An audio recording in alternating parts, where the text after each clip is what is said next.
Good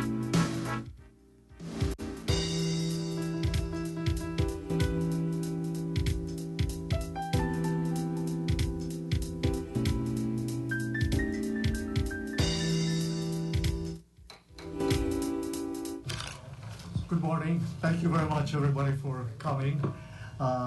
This is the Committee on Agriculture. Today is Thursday, February 19, room 312. It's 8:30, and we've got an agenda of about a half dozen bills to be heard this morning. And I'd like to do some commentary, a little housekeeping commentary first before we begin. Number one, this is on being broadcast statewide for those that are receiving it on Capital Television. So with that in mind, we request that those of you who are going to speak, come up to the microphone, so that would help both the committee and also those of our viewing audience. Also, let me see.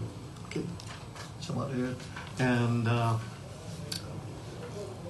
we've got a whole list on this first one, about close to maybe 700 testimony. A lot of the testimonies, those one-sentence things that you fill out, and it says, yes, you support, or no, you do not support.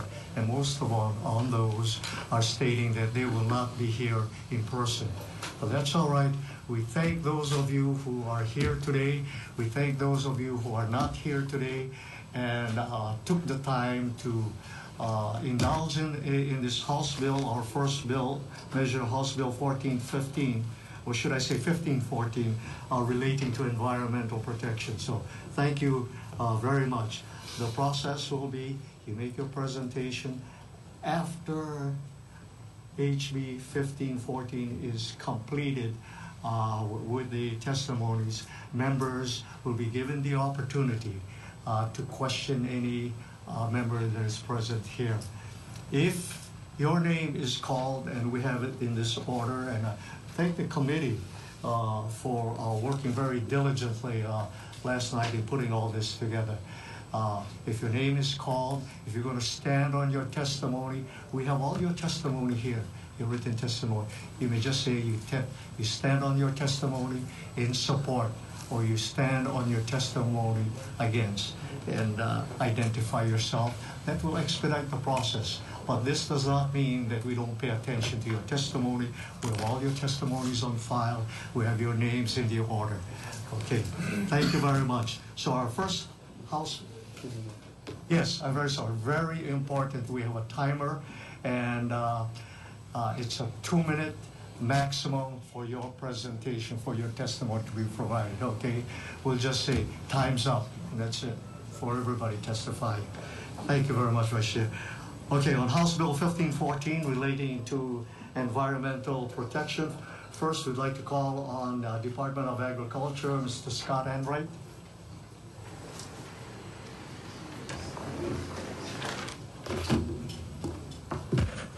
Good morning, Chair, Vice Chair, committee members. Scott Enright, Chairperson for the Hawaii Department of Agriculture. Chair, the department will stand on our written testimony with strong reservations and comments, and I'll be available all morning for questions from the committee. Thank you. We thank you very much. Moving on, County Council of Maui Council Member Ellie Cochran. She's not here this morning. I'm her executive assistant. I'll testify later. Thank you very much. From GMO-free Kauai, just the first name on the testimony in support, Blake. Hawaii Center for Food Safety, Ashley Lukens. Hi, how are you this morning? Very well. Good morning, Chair, Morning. Vice Chair, members of the committee. My name is Megan Blazak, testifying on behalf of Dr. Ashley Lukens. We stand on our written testimony in support of HB 1514, and Dr. Lukens will be available for any questions after testimony. Thank you very much. Moving on, Chris Caulfield from Imua Alliance. Written testimony support. Executive Director for the Hawaii Pest Control, Mr. Tim Lyons.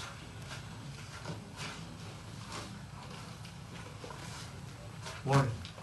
Morning, Mr. Chairman, members of the committee. I'm Tim Lyons with the Hawaii Pest Control Association. We will stand on our testimony, although we are requesting an amendment to one little section. Thank you. Okay, thank you. We have your testimony. We'll check on the suggested amendment. Thank you very much.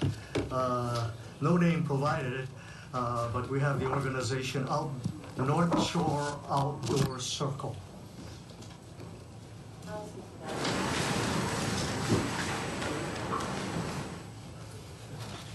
If you don't mind, your name, please. My name is Rex Ann Dubiel. I'm the Vice President of the North Shore Outdoor Circle. Thank you very much. Good morning, everyone. Thank you for being here and listening to our testimony. The North Shore Outdoor Circle Executive Board feels like this is a very, very important issue. We on the North Shore are impacted more than anyone else on this island, and we are definitely in support of House Bill 1514. It took a lot to get our organization, the Outdoor Circle, to step forward because usually we don't get involved in politics. But for us, most of us are women, and I'm a teacher, and we just have lived on the North Shore for such a long time and felt very safe out there and protected. But during the last 15 years, since the big agrochemical companies have come into our neighborhood, we don't feel safe. We feel that we have to look at the research, the UC Davis study that links pesticide drift to autism and birth defects, which just was published in June of 2014. And Dr. Ryan Lee gave testimony last week. He's the pediatric neurologist from Shriners. We are very, very adamant about supporting this bill, and we do hope that you on this committee will pass it on out. Thank you. Thank you very much. Moving on. Michael Hamilton, American Academy of Pediatrics.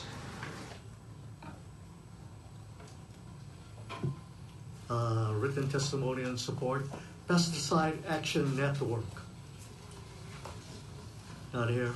Written testimony and support. Jeffrey Brownman, Haiku Aina Permaculture Initiative. Not here. Or Laurie Field, Planned Parenthood, Hawaii. Support. Surfrider Foundation, Stuart Coleman. Support. Carbon Drawdown Solutions, Inc., Charlotte O'Brien. In support. Kauai's mental health providers, Katie Johnson. Support. Echo Tipping Points. Support. Island Breath Organization, in support. LBD Coffee LLC, Daniel Cafe, in opposition. John Purcell from Monsanto, please.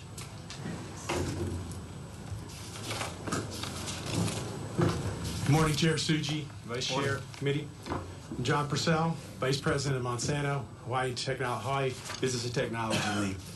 For Monsanto, safety is job one. Safety for our employees, safety for our neighborhoods, and safety for the environment. Pesticides are highly regulated, and part of that regulation are fact-based risk assessments. I want to remind the committee one of the basic tenets of risk assessment is risk equals hazard by exposure. You think about that hazard piece.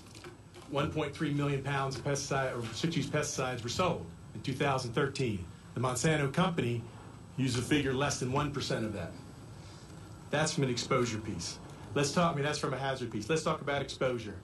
Our farms are located actually in areas of very low population density. They're privately owned. Access to those farms are only granted through us.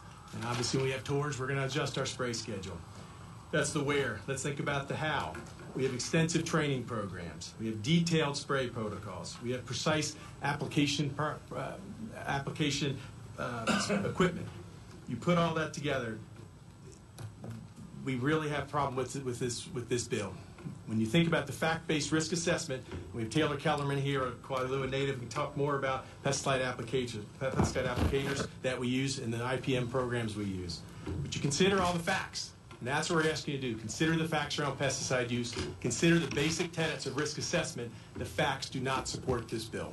And we humbly respectfully submit that we oppose this bill on those grounds. Thank you very much for your time, and thank you for your consideration. Thank you very much. Moving on from Malkern Landscaping and Nursery, Susan Malkern. I have written testimony in opposition. Daniel Nellis, Dole Food Company, Hawaii. Written. Oh, okay. Written testimony in opposition. Robert Stevenson, Molokai Chamber of Commerce. Written testimony, not here, from Molokai. Written testimony in opposition. Carol Lyman, Monsanto. Written testimony in opposition. Hawaii Macadamia Nut Association, President John Cross. Written in opposition. Chamber of Commerce of Hawaii, Sherry Menor McNamara. Hi, Sherry. Sherry, too. Oh, I'm sorry. I got my wrong glasses right now. Chamber of Commerce of Hawaii. Mr. Chong. Good morning, Chair Suji, Vice Chair Onishi, members. Pono Chong with the Chamber of Commerce, Sherry Menor McNamara. Thank you for the opportunity to testify this morning. You have our written testimony in opposition. I'll just add on a few more points. Is the Chamber opposes HB1514 HD1.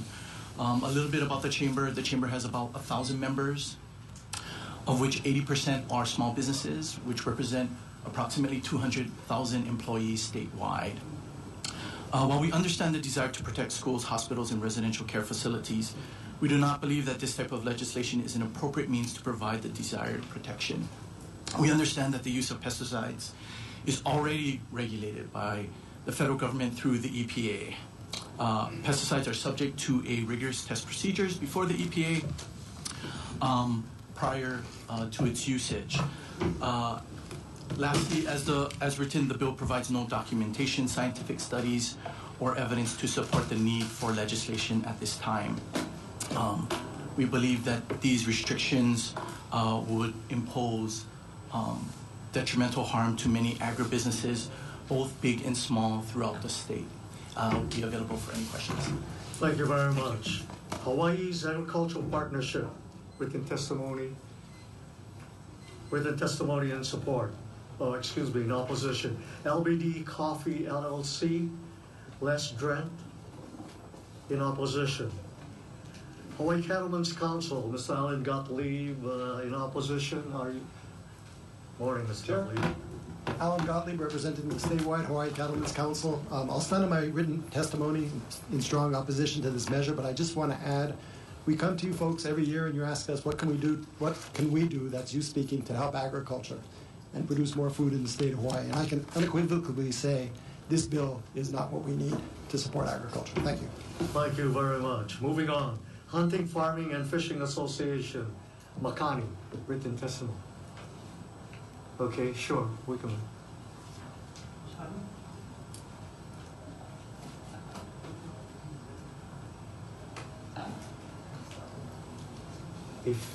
If he's out there and trying to make his way in, we'll move on.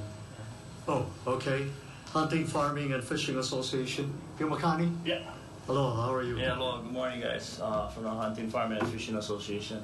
I oppose this measure. You know, a lot of times, you know, you find all of our different user groups with our hands tied behind our backs when new laws, new regulations come forth.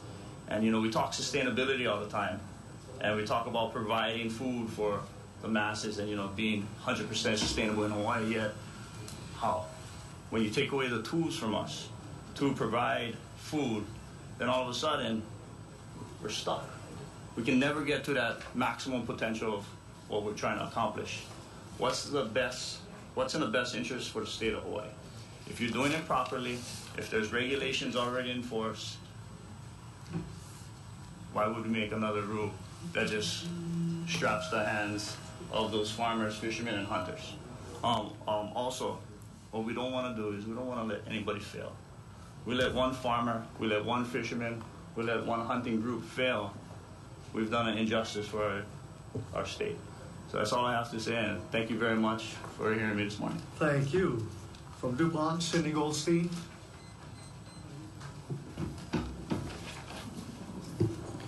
Good morning, Chair, Suji, Vice Chair Onishi, and members of the House Ag Committee. My name is Dr. Cindy Goldstein, and I'm giving testimony on behalf of DuPont Pioneer. We are opposed to House Bill 1514. The larger agricultural users of pesticides are amongst the most highly trained and safety-conscious pesticide applicators. This bill ignores the substantial data that has been generated that is based on the science-based data that's gathered for each individual compound that's used. The buffer zones that are established for individual compounds based on the properties of those particular compounds that are used. And in the bill, we see one set concept for buffer zones rather than the varying distances that would apply to the different type of compound used and the situation. The bill also calls for setting new criteria for wind speed, again, with really no attention paid to the individual compound itself or the circumstances under which it's applied. We use integrated pest management practices, which calls for scouting, evaluating pest populations, using various organic and biocontrol pest control methods, and really the use of pesticides is a last choice, not a first choice. And when we do use pesticides, they're very targeted for the specific use. We support all types of agriculture and find this bill to be divisive for the agricultural and farming community, as it really narrowly targets a group of well-trained pesticide users. We do also have concerns about expansion of the bill into areas that would impact our small farms that are often 2 to 5 acres, and the potential for unintended consequences in the bill language could impact ag to the point where it's very difficult for ag producers to thrive. And just thank you for the opportunity to provide testimony, and happy to answer questions. Thank you. Well, thank you very much. Hawaii Crop Improvement Association, Kirby Kessler. Not here. Written testimony in opposition. Chair, Kirby's on his way to the airport. He's flying in from Molokai. He's been trained because of the flight schedule, so if we can allow him to... Don't take his time. We can see him next week. No. Thank you. I got your message. He made later on. Okay.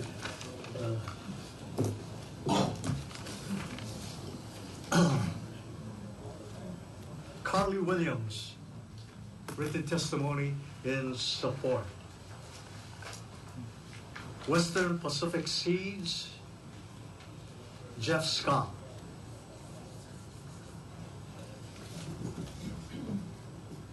Good morning, Chair, Vice Chair, Committee. My name is Jeff Scott, PhD, Senior Research Scientist at Western Pacific Seeds in Haleiwa. Our 3-person company creates vegetable hybrids for farmers in Hawaii. We believe that this bill would create nightmares of implementation, management, compliance, and cost for Hawaii farmers, for the Hawaii Department of Agriculture, and for taxpayers. At the same time, it would not accomplish anything to improve public safety above present practices. The specific objections are far too numerous to list in 2 minutes. The bill presumes, without evidence, that agricultural spray drift presently occurs off farm property and causes harm to residents. And I ask you, have you reviewed hospital records to determine if and where any injuries have occurred? Have you examined the Department of Agriculture records of pesticide complaints and investigations? Did these complaints or violations involve large farms that this bill targets, or did complaints and violations actually involve homeowners, other companies, landscapers, and small farmers that this bill specifically exempts? The risk of exposure to pesticides for children and others is far greater for applications done at residences, inside buildings, and for termite treatment than it is from agricultural spray drift. The existing stringent pesticide laws already protect public safety. If this bill is enacted into law, my personal belief is that it will cause the end of commercial agriculture in Hawaii and the end of any hope for locally grown produce and food security. Thank you. Thank you very much. Moving on, Larry Jeffs Farm LLC. Mr. Jeffs.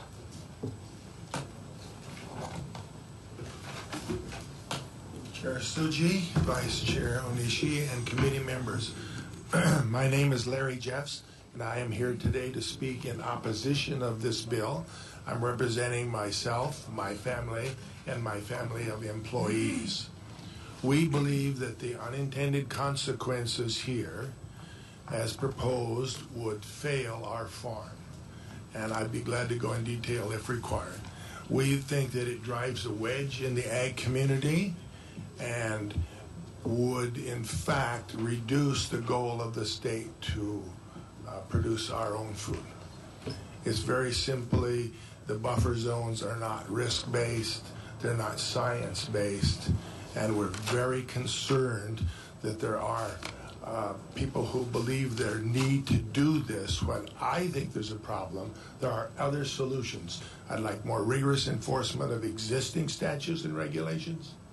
I'd like to take a look at that with anyone here to try to understand what the real impact would be. It's extremely onerous for an entrepreneur who's been doing this for 4 decades in Hawaii trying to feed our population.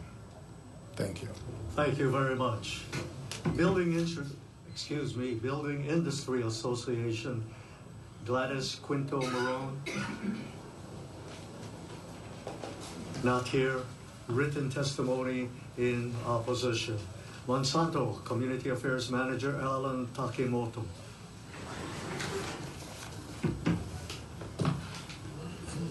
Good morning, Chair Tsuji, Vice Chair Onishi, committee members. My name is Alan Takemoto. I'm the Community Affairs Manager from Monsanto, Hawaii.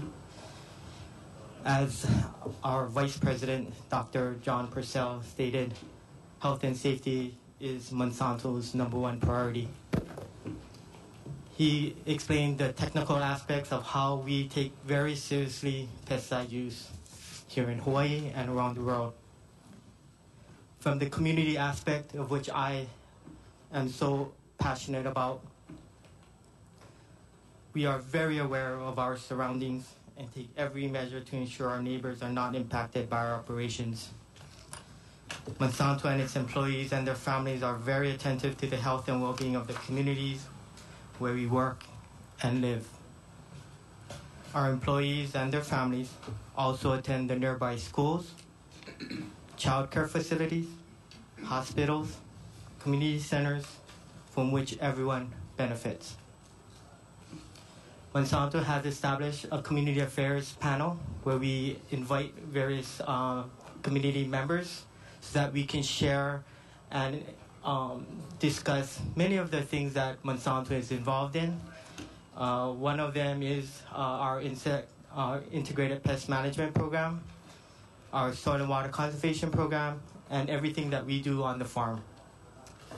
We also share some of our community efforts, such as donating 123 acres of land to the federal government to preserve the Honolulu internment camp, of which President Obama is about to declare that a national monument here in Hawaii.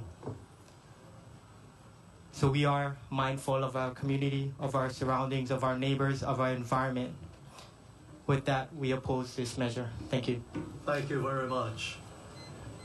Paul Ashuro, Alexander and Baldwin. Morning, Mr. Chair, members, Paul O'Shiro, representing Alexander and Baldwin and Hawaiian Commercial and Sugar Company, very respectfully testifying in opposition to this bill. Chair, members, by mandating the imposition of pesticide buffer zones, this bill may prevent the continued use of lands that have been in active agricultural production for many, many decades. Pesticides have been responsibly used over the years to protect HCNS crops from disease, weed infestation. Absent the ability to use pesticides, lands presently in active agricultural use will likely be removed from production. In addition, Chair and members, should sensitive area facilities be situated on lands adjacent to an agricultural entity in the future, new buffer zones will be established. The uncertainty of future buffer zones being established as a result of actions on neighboring parcels would certainly be problematic for farm and agricultural planning. In summary, we believe that the federal and state entities that presently oversee pesticide regulation in Hawaii possess the knowledge, the technical expertise to implement additional pesticide restrictions and regulations when warranted and necessary to further protect employees, the general public, and the environment. And thank you. Thank you very much. David Shell from Island Princess. Written testimony in opposition. Hawaii Aquaculture and Aquaponics Association, Ronald Widenbach. Written testimony in opposition.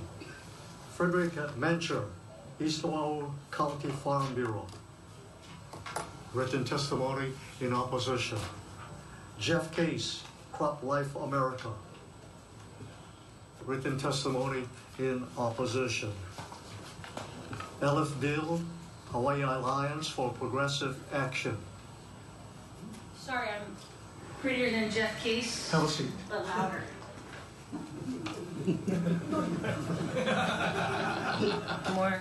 I'm testifying quietly. I'm actually here on behalf of Jeff Case and Crop Life America. Crop Life America represents the manufacturers and registrants of many of the products, pesticide products that are used in agriculture. And I wanted to really just kind of focus on a couple of things. And number one is to correct the misinformation. It's a great soundbite that 33 states have codified buffer zones. It's actually not accurate. What it really is that 33 states have looked at integrated pest management within the school systems. And if you probably know, and in Hawaii Kai it happened as well, the 3 most recent pesticide incidences involving schools were not agriculture. In fact, there were no farms even close. One was in Neva Beach, about a quarter mile from my house, and they evacuated 3 schools.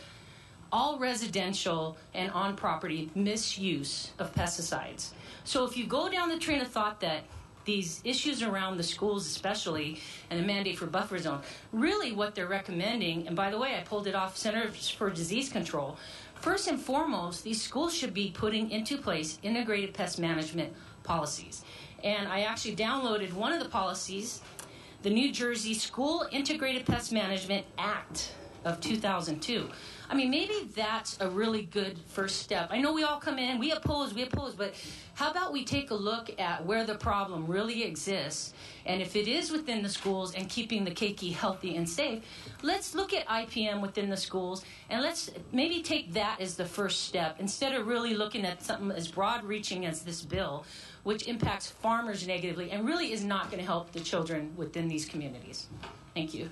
Thank you very much. Moving on from Kamiya Gold Inc., Michael Kamiya.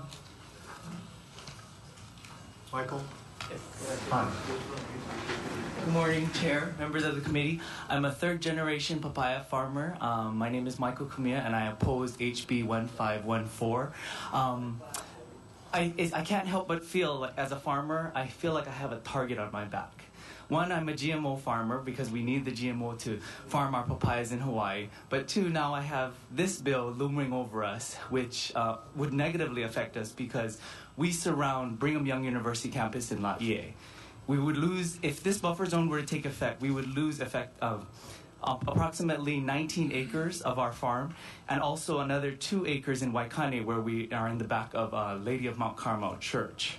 So this would definitely impact us, and not only us, but our vendors, our employees, and most importantly, our customers that are so loyal to us. So I humbly ask you to please stop this bill and stop hurting us farmers, especially us young generation farmers hoping to farm in the future. Thank you. Thank you very much. Hawaii Agricultural Research Center, Stephanie Whelan. Written testimony in opposition. Hawaii Coffee Growers Association, James Faulkner, Falconer. Written testimony in opposition. BASF Plant Science, Stephen Lupkes, Lupkes, in opposition. Americans for Democratic Action, John Bickel. Written testimony and support. Chris Manfredi, Hawaii Farm Bureau. Is he coming in? Oh, I see, okay.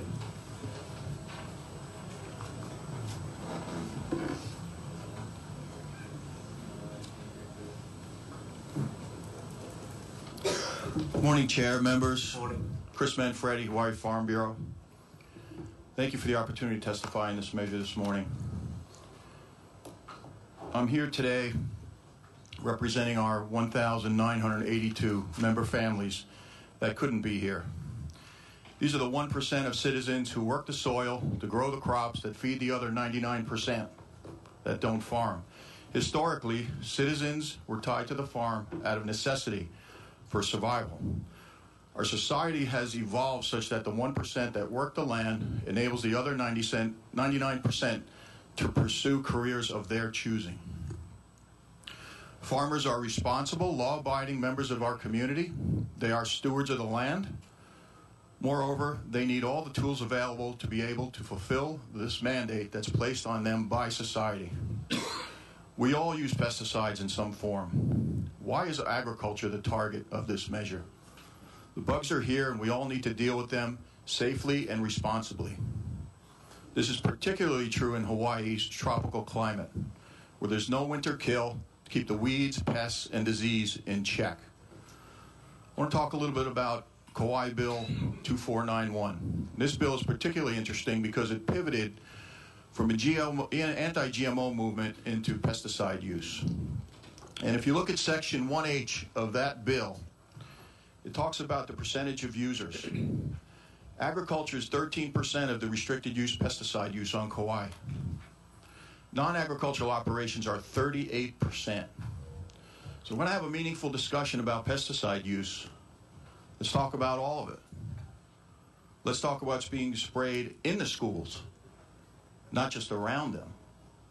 What's being sprayed in homes, businesses. This should also be our focus. Restricted use pesticides are intensely researched, effective, efficient, and the users are licensed and trained. This training, regulations, and efficiency leads to the use of fewer pesticides than would otherwise be required. There are existing laws and regulations in place, and we support stiff penalties for anyone who would intentionally violate them. Time's up. Please. Chair, you have our written testimony. I wanted to add a few points. Thank you again for the opportunity to testify in opposition to this measure. Aloha. Thank you. Moving on, Maui County Farm Bureau. Written testimony in opposition. Chair. Oh, sorry. Have a seat. Please proceed. Morning, Chair Tsuji, Vice Chair Onishi, and members of the committee. My name is Warren Watanabe. I'm the Executive Director of the Maui County Farm Bureau. The Maui County Farm Bureau, representing commercial farm and ranch families and organizations on the island of Maui, opposes HB 1514, creating requirements for certain pesticide uses. We oppose this measure for the following reasons.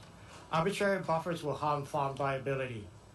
Assumption that there is inadequate testing and regulation is inaccurate. Premises relating to risk and resulting in the proposed legislation are not science-based. There's been a lot of talk, previous testifiers have mentioned the IPM, and farmers do utilize the IPM programs, and the program rotates, different multiple strategies to prevent pest resistance.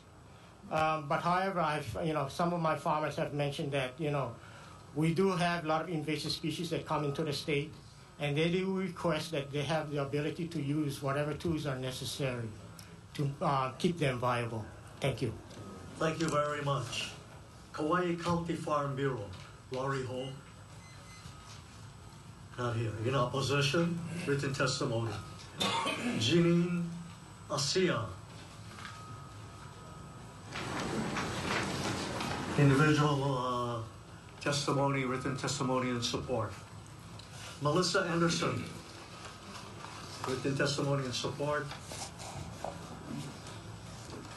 Richard Andrews, in support. Angela, in support. These are all individuals. I'm just going down the line. These are individuals. And Strong, in support. Pedro Armington, in support. According to my chart here, we have a large group in opposition on the one testimony, 138 testifiers in opposition. Cheryl Atlig, individual, in support. Aaron Baldo, in support.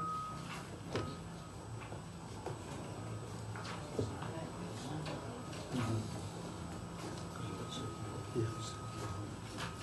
Carol Beadmore, in support. Luana Beck, in opposition. 1, 2, 3, 4. The next 4: Virginia Bennett, Bergstrom, Raphael Bergstrom, Mitch Berman, Patricia Blair, all 4 in support. Any of you present here that submitted testimony that we did not call, that plan to testify? Okay, well, a few of you, okay.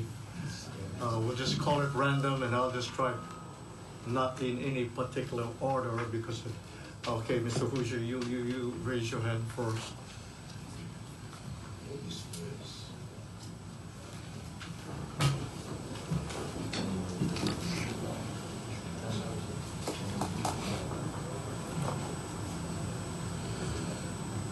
Yeah, good morning, representatives. My name is Gary Hooser. I'm a member of the Kauai County Council, here speaking as an individual council member. And there's basically 3 points, and all of this is supported by source documents in my testimony. So every statement I say today will have source documents supporting that statement. You'll hear today that pesticides are safe. That is absolutely not true. If you read the study that's in there, the American Cancer Institute clearly says people that live and work around agricultural areas have higher rates of cancer and various illnesses.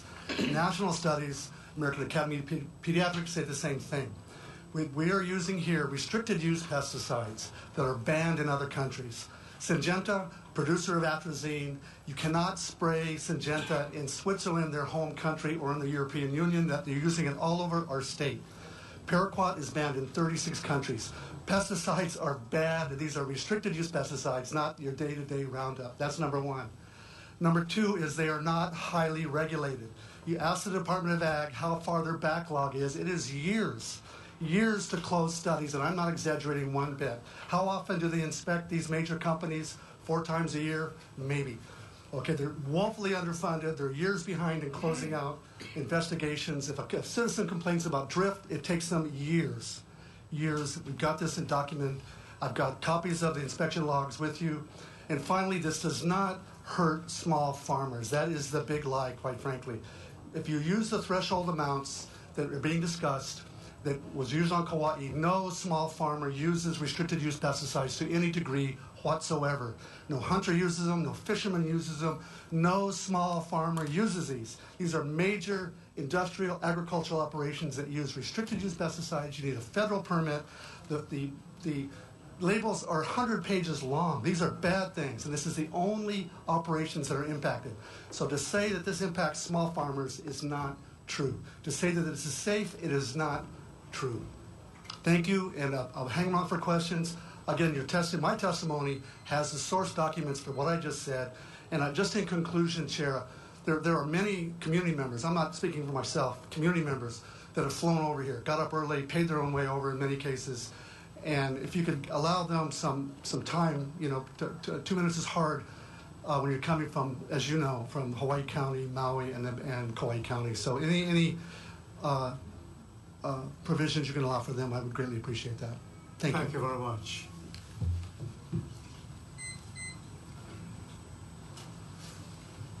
Could you please identify yourself before your testimony in support or in opposition? Good morning, Chair Tsuji, Vice Chair Onishi, and members of the committee. My name is Robin Midkiff. I'm a member of the Atherton Family Foundation. We give away $5 million a year in the state of Hawaii. I am here as an individual, and I submitted with my testimony a copy of the Leah Shinazi study from May 2014. That is a meta-study looking at 44 different underlying studies which link non-Hodgkin's lymphoma to ag workers who spray for a certain amount of time glyphosate in Roundup. The number is 38%, so 1 out of 3. In 2,4-D, which Dow AgriSciences has combined, and along with Monsanto, I believe, with Roundup, to make a new herbicide, the number is 68% non-Hodgkin's lymphoma. I would also disagree with the statement that this is a properly regulated industry by the FDA, EPA, etc. My anecdotal evidence, I was at the Council on Foundations in Washington, D.C.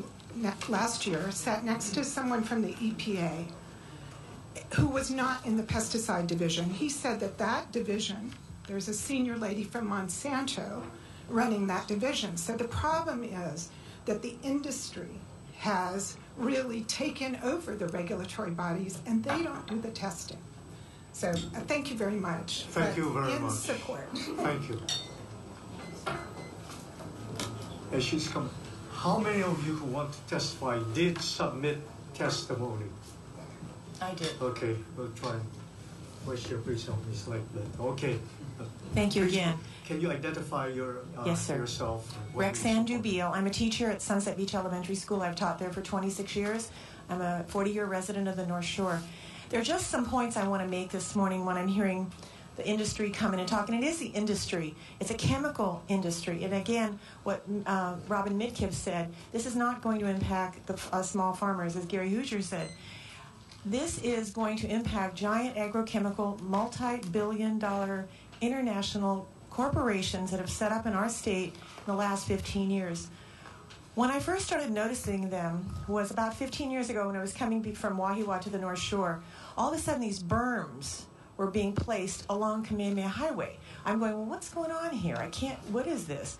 These huge berms were being built along Kamehameha Highway, and now cane grass has grown up. So there's like a 15-foot barricade. So you can't see what they're doing. They're spraying all the time. They're spraying in the night, and we don't know what they're spraying or when. You ask for that, and they have to agree to give you and say what they're spraying. Now, the big issue here is not just one chemical and not just one chemical corporation with their experimental seed corn. It's many chemicals and a number of organizations. So it's not just one chemical that they're talking about with all the restrictions. All these chemicals are mixing up in the air. And when I'm down at Sunset Beach and the Kona winds come, that pesticide drift is coming down the road just like it used to when they burned the cane fields, and the smoke would come our way and the ash would be fluttering down at sunset. We are being impacted. Duke University put out a study, it was in September, that the turtles that have the tumors that you all know about because you live here, the tumors are directly linked to farming pesticides. Now that land has already been contaminated. It's being more contaminated by all the pesticide use that's going into production. If you come out to the North Shore, when you come down that Kamehameha Highway into Haleiwa, just make sure you look on either side. You won't see anything. They have barricaded all over the island. Wherever they're farming, they put up these berms, and the cane grass is growing high, so you can't see what they're doing. It's scary, and again, please, please, look at the facts, look at who's testifying. There are people that are going to somehow they're making money. The chemical companies, the farmers. So it's money versus health. Thank you. Thank you very much.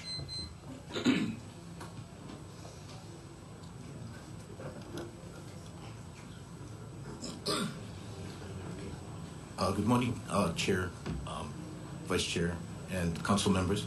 I'm Richard Hahn. I've been farming full-time for about 30-something years. I'm opposed to this bill. Unintended consequences. You know, we have 600 acres that we're farming on Pepekea, Big Island, and there's 3 ahupua that runs through it. One of them, there's 2 streams, 500 feet apart. Let's say that you put a barrier, 100 feet from streams. That's 40% of the land in that area. We've got 3 streams and 3 springs in that area. Probably make us not economic. But more worse than this, what is happening is, when I take a look at the bill and I take a step back, the bill is basically asking, we have to answer, the farmers have to answer this question. When did you stop beating your wife? That's what it is. And us farmers can handle that kind of stuff because we're talking about physical things, growing, weather, sunlight, and stuff you got to do right now. We don't can answer that kind of questions. But what is really damaging is that feeling going throughout the whole agricultural industry and going to the younger people. What do you think is happening? People are saying, why should we be in farming? That's it. Thank you. Thank you very much. Mr. Chair, Mr. Vice Chair, can we, when we're calling up the people, can we give consideration to the neighbor island people that flew over from the Big Island and Kauai? Sure. I'm sure Maui too. All the different neighbor islands. Can we see our hands as represent neighbor islands? There's a bunch of people outside, Chair. We'll take care of that. Okay. We're going to try and give priority to the neighbor island people first, okay?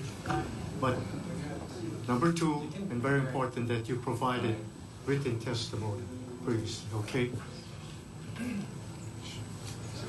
Go right ahead. Aloha, House and Committees. My name is Takeshi Toma. I support HB 1514. I have significant background in understanding pesticides use in regulation. I started experiencing pesticides application when I worked for Oil Sugar Company. I was 16 years old in high school.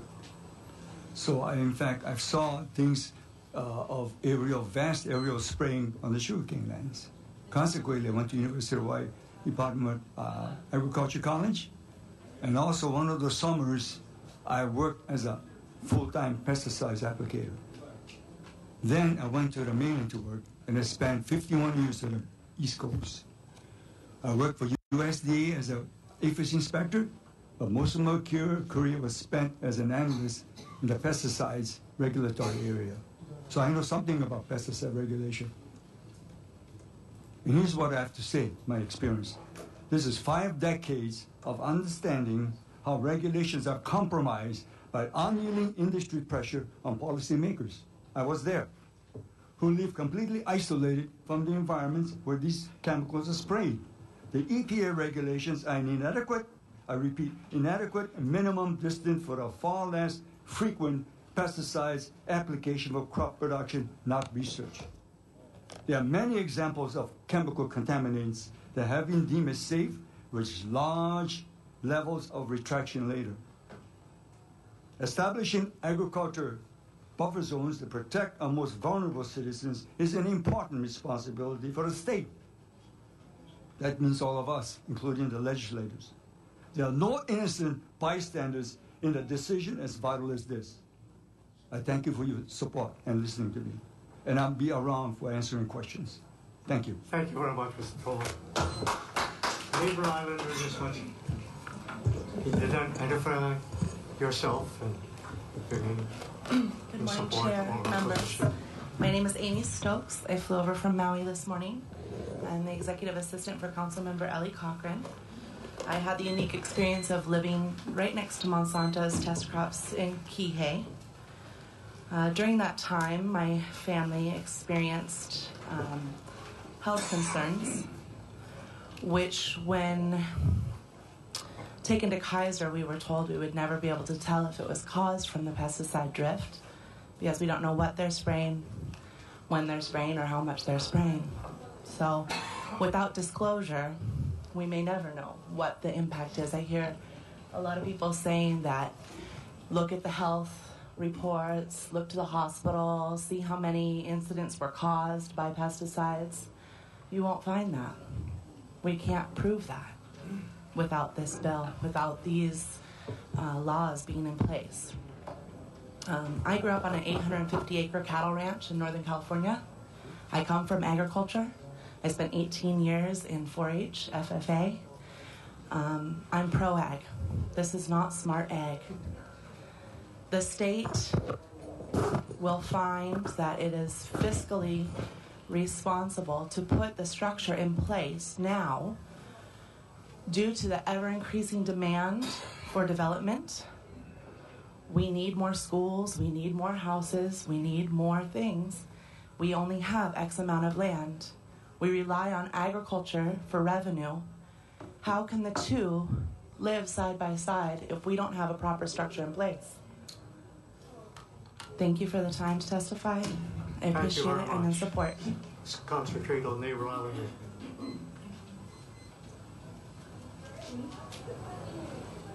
Back there. Are you from the Neighbor Islands, ma'am?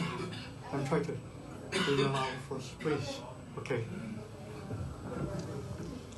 Hi, I am Felicia Cowden from Kauai, and I do appreciate the deference to Neighbor Island people. It costs us a lot of money. It's very difficult to come over here. I strongly support HD1514. This is my second testimony. I've come over last time with, I think it was House Bill 849 to take away the ability of the counties to be able to protect the people. And I think that's so important. We heard John from Monsanto emphasizing the industry's location in low density. And we hear these other people all saying that this bill will end agriculture in Hawaii, that which implies that a substantial amount of this farming is right next to those most vulnerable. It's very problematic. I attended a training from the Department of Agriculture for the sprayers. I couldn't help but notice most of the wonderful people doing the spraying have very low command of the English language, very simplistic training for clarity, not that they're stupid, just don't have the same language. We were talking about the nozzles and how to keep it, on the right angle relative to the ground. All of it was expressed in terms of not wasting money, of not wasting chemicals. None of it was expressed in terms of how it might impact the community where the wind was blowing. All of it was simply on the economics. Nothing was said other than how to wash their clothes, why they need to use separate washers. But there's always been unintended consequences of laws, and there's unintended consequences of not having laws. And I've been around for powerful testimony for months and months and months. Many people speaking of their illnesses, of their babies, their seizures, their cancers. One family in Kauai, 35 cancer deaths. I'm a public affairs programmer. I go out and I listen to what these people have to say and I check on the validity of it. That's an unintended consequence. It could be multiple contaminants. We don't even know what it's from. There's no connection between the Department of Health and the medical community. When we don't know what pesticides are being sprayed, there's no ability to tie it back. Don't allow families to fail. I strongly support House Bill 1514. I ask you stridently to stand by the people. Thank you very much for flying over. Please. You're from Kauai also, Neighbor Island, right? How's it going? Good morning, everybody. Clayton Kubo, Waimea, Kauai. Okay. This is what I got off of one jealousy. And I come in from the side of being impacted. Okay. I live estimated, my family and I live 200 yards away from a research facility. 200 yards estimated. It just came off of one jealousy. It is just this morning before I catch the flight. Okay, so I understand what it is to be impacted I very understand it. Many years it's been going on for myself, my family, and the community that I live. I know the issue is, this bill is about pesticide, but look what we gotta live with. This is just 200 yards away from Waimea town. I come here with the utmost respect.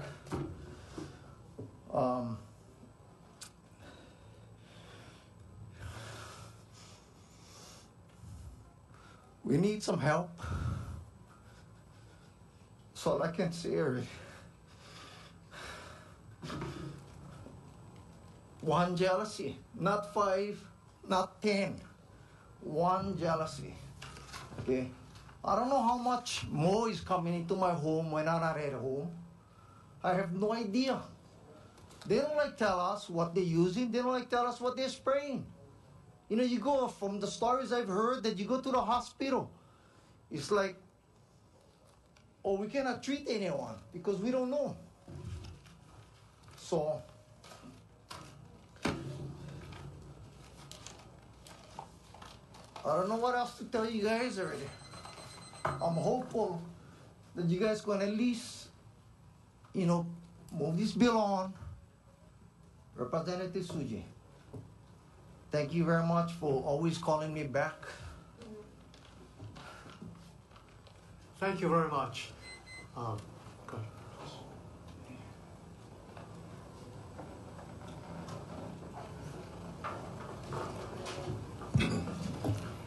Good morning, Representative Tsuji, Onishi, and committee members. My name is Wendell Kabutan. I'm from Waimea Valley. I'm Clayton's neighbor, and he's right about the dust. Been breathing dust for a long time. A lot of us are sick, but my testimony, I wanted to let you know that some of the incidents that happen inside the company, from employees who work there or people who have been impacted. One incident, my friend who's a beekeeper, he was sprayed 2 times. The first time they sprayed his 25 beehives, all the bees died, all his honey was destroyed because it was poisoned. Second time he was 3 days almost unconscious when a sprayer accidentally sprayed him as he was walking down the road next to the field. Now, there's also a supervisor who worked for Syngenta. His crew of 10 to 12 Filipino employees was accidentally sprayed. They all dropped on the ground, nauseous, throwing up. He ran to get the company van, took them to emergency. 2 weeks later, he was terminated because he wasn't supposed to take the employees to emergency. He asked the company, am I supposed to just let them lay on the ground and die? So these are some of the things that are happening. About 2 months ago, I went to have lunch with Clayton. He called me. I walked out of my door. The masking smell came upon me. By the time I got to the, 5 minutes later, by the time I got to the restaurant, started throwing up in the restroom. And I couldn't eat. And Clayton stayed with me and, made sure I was okay. But then I went to the hospital the next day. And I found out through the grapevine and through the community that this was on Wednesday, it happened to me. On Friday, an employee at Dow Chemical was sprayed. She was taken to Kauai Veterans Memorial Hospital, dropped off in the front by the nurse of the company, and she was left there. They took her for a blood test. She went unconscious. On Monday, a resident in Pakala, same thing, poisoned, taken to KVMH, dropped off. And these people refuse to testify because they're going to be evicted, fired. And then Wednesday, I got sick. So there's some kind of poisons that's been sprayed that's affecting the community, and everything is being hidden. I've spoken to emergency services technicians, the ambulance drivers. I know my two minutes, but just one more information about the EMTs. They go out to the fields and treat the employees who drop to the ground and are sick. Nobody calls 911, and there's no public record. They call directly to the ambulance service, and they go out to the fields, and they said they have been there many times, and everything is covered up. So I just wanted you folks to know another side of the story. People are impacted, they are getting sick, they are being treated, but it's all being covered up. Thank you. Thank you for coming over. Okay. Neighbor Islanders first. Okay. First, second. Mr. Chairman, there are a lot of people outside, neighbor island people, so when some of the people have testified, would it be okay to ask them to give up their seats? I think that's a very appropriate observation. If you don't mind, yes, we have a lot of testifiers, in fact, from the neighbor islanders, to make room for them to come in. We really appreciate that. Thank you, Chair, for your indulgence. Thank you very much for that observation. Please identify yourself, whether you support or opposition in your 2 minutes. I'm in support of this bill. My name is Derek Brewer. I'm a Hawaiian sovereign citizen from the island of Hawaii. Dennis Onishi, Richard Onishi, conflicts of interest exist all across this nation and every other nation.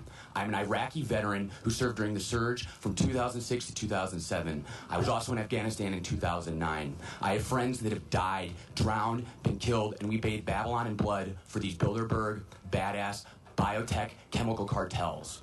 They have burned their crops, they have destroyed their crops, and they have murdered children on behalf of these companies. And we will not sit here idly while we encourage them to poison our people and our Aina. I own a 16-acre biodiverse farm and hostel called Eco Hostel Hawaii, located in the Puna district of Hawaii Island, where I train my Aloha Aina eco warriors. We will battle this to the end of our lives. There are too many dead children and too many people that have paid the price for this. 2,4-D is a chemical now known as glyphosate and Roundup Ready mixed together, but actually it's called Agent Orange. There's over 60,000 claims on the EPA website already guaranteed by the government linked to horticultural engineers that design biochemical weapons. Every associated herbicide that is related to Agent Orange has been banned and classified as a toxic poison that causes birth defects, cancers, and associated fucking problems. And this has already been accepted by our government and our biotech corporations. 2,4-D is not a it is not a Comic-Con kind of thing, all right? This is now classified as a hormone because hormones don't have to be regulated, right? They don't have to be called a biological weapon. They don't need to be called a cancer-causing agent. And this is absolutely out of my mind how we can even have this going on.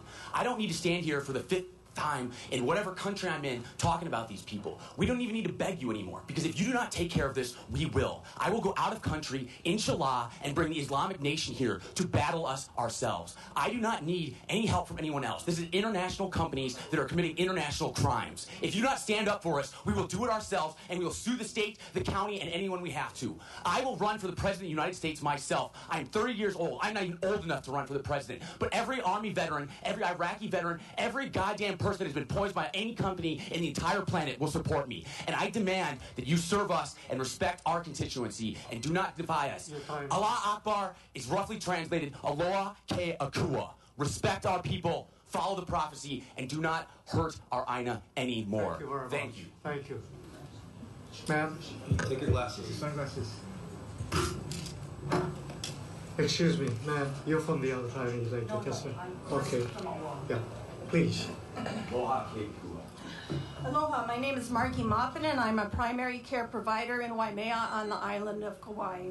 I am representing myself, not my place of work. I strongly support the protections and information that would be provided under HB1514. The large buffer zone will provide a little more protection from drift, and the disclosure is necessary for me to successfully diagnose and treat my patients. I will briefly discuss 2 elements of this bill that are especially important to me: buffer zones and disclosure. According to previous testimony on HB HB1514, Mr. Enright stated that most pesticide products will have the label statement avoid drift. And in the testimony submitted by Ms. Masalucha from HCIA, she states that the safety of our employees in the community is of utmost importance to us, and we follow strict federal and state pesticide laws and regulations. I am confused how in 5 consecutive studies on Kauai between 2010 and 2012, they identified the same 5 restricted use pesticides in air samples both inside and outside of Waimea Canyon Middle School. I would like Mr. Enright to explain how these 5 restricted use pesticides were found inside a middle school. Some will point out that the study says that the levels found in the school were below levels of concern. I'm sorry, but having any level of a restricted use pesticide in a school is too high of a level. Remember, we are talking about poison, and we are talking about children. Can they be exposed to it every day as long as it is below a level of concern? Disclosure is necessary for me to perform my duties as a healthcare provider. Mr. Enright also stated that pesticide reporting may require that his department hire some additional people. While that may be true, timely pesticide reporting and disclosure would assist healthcare providers in identifying potential agents that are causing both acute and chronic diseases. Without disclosure, I cannot rule out pesticide poisoning as the cause of disease because right now, with the data we have, I need to assume that chemical spraying is occurring every day. So scientifically speaking, if I rule out everything else through comprehensive histories, lab samples, give me disclosure and prove me wrong. I have made dozens or more attempts to rally up support and get important information from the Department of Agriculture and the Department of Health. Most recently, I made a desperate attempt to obtain guidance from Dr. Barbara Brooks, state toxicologist, and Ann Kam, Kauai pesticide officer. In 2 separate incidents about 1 week apart, I had a patient, Wendell spoke of them, who had been working in or near the agrochemical fields. She made her way into the doorway of the clinic after being dropped off by the agrochemical company nurse. Excuse me, your time is up. Okay. This is a report of what's really going on for healthcare providers. I'd like to ask for a short 30 seconds. If you did not submit your testimony, you may submit it to us. Your time is up. Okay, well, okay. I did pass out yes, to you the 12 registered. months of ill patients that I feel are due to pesticide, and Department of Ag and Department of Health have refused to take my report every time and have never told me what pesticides they're spraying when I call an ill patient. Thank you. And one was in a coma for 5 days.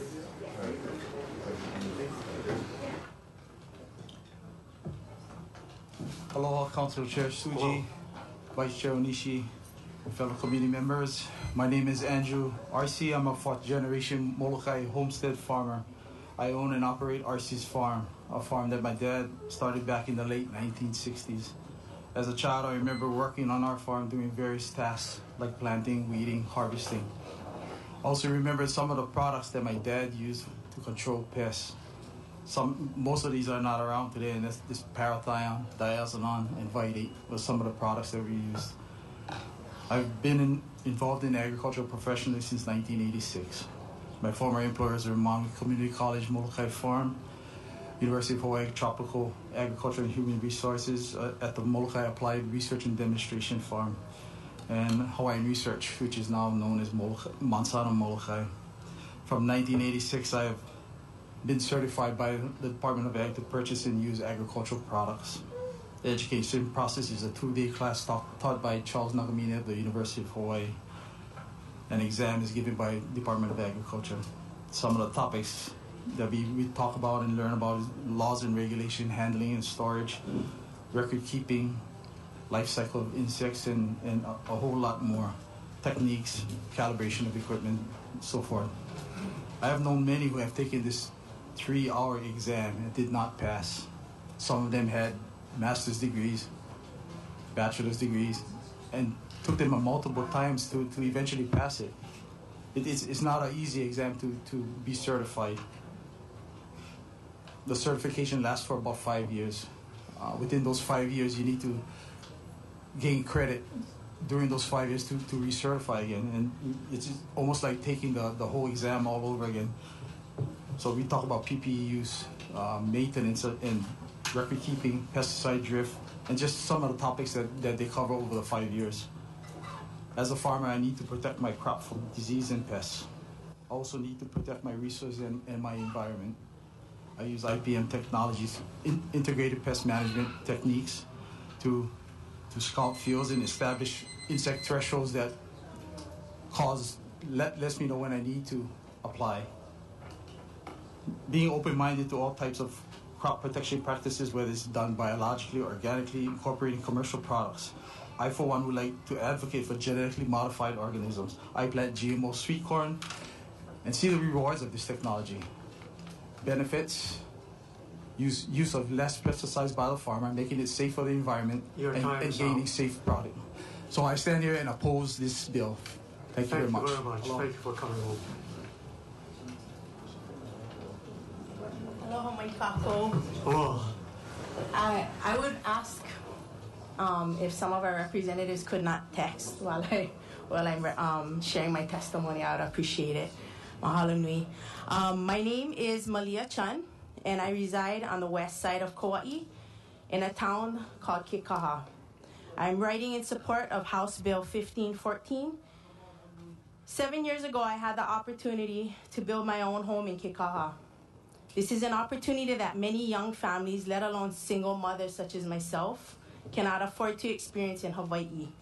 Kekaha is a rural, close-knit community consisting of many first and second generation plantation workers, fishermen, hunters, and Ni'ihauans, natives of Ni'ihau.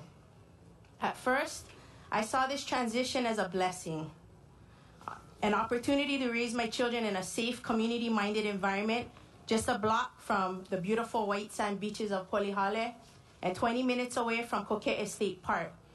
Little did I know at the time that in a matter of 3 years, I would be surrounded by GM test sites that constantly spray 18 tons of restricted use pesticides annually, even at night as we sleep. I'm not too sure where some of the other people who testified live, but I live in the middle of a GM test site. From Mauka to Makai, I'm surrounded. The only thing that stands between my brand new home and these toxic chemicals is a polluted irrigation ditch. The sad fact is that I live in Hawaiian homesteads, among one of the largest pure native Hawaiian, native-speaking populations in the state. People who are considered an endangered human race, and we are surrounded by and exposed to RUPs on a daily basis. What I have learned in the last 7 years of being a resident of Kekaha is that the number of people who suffer from physical ailments on the west side of Kauai is astounding. After 7 years of residing next to GM test sites, I now suffer from adult asthma. My daughters suffer from frequent headaches, bloody noses, and respiratory infections.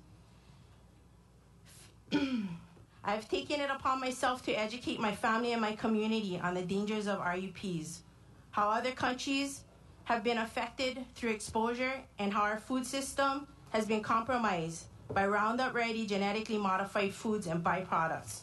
Lawmakers of Hawaii, the health and wellness of these children and families are your responsibility. I urge you to vote yes in support of House Bill 1514. It is a long-awaited step in the right direction towards a cleaner, healthier future for our keiki. Mahalo nui. Thank you very much. Mahalo. Any other neighbor islanders who would like to put them up? Okay. Islanders who would like to put them up? Okay. Islanders who would like to put them up? Okay. Islanders who would like to put them up?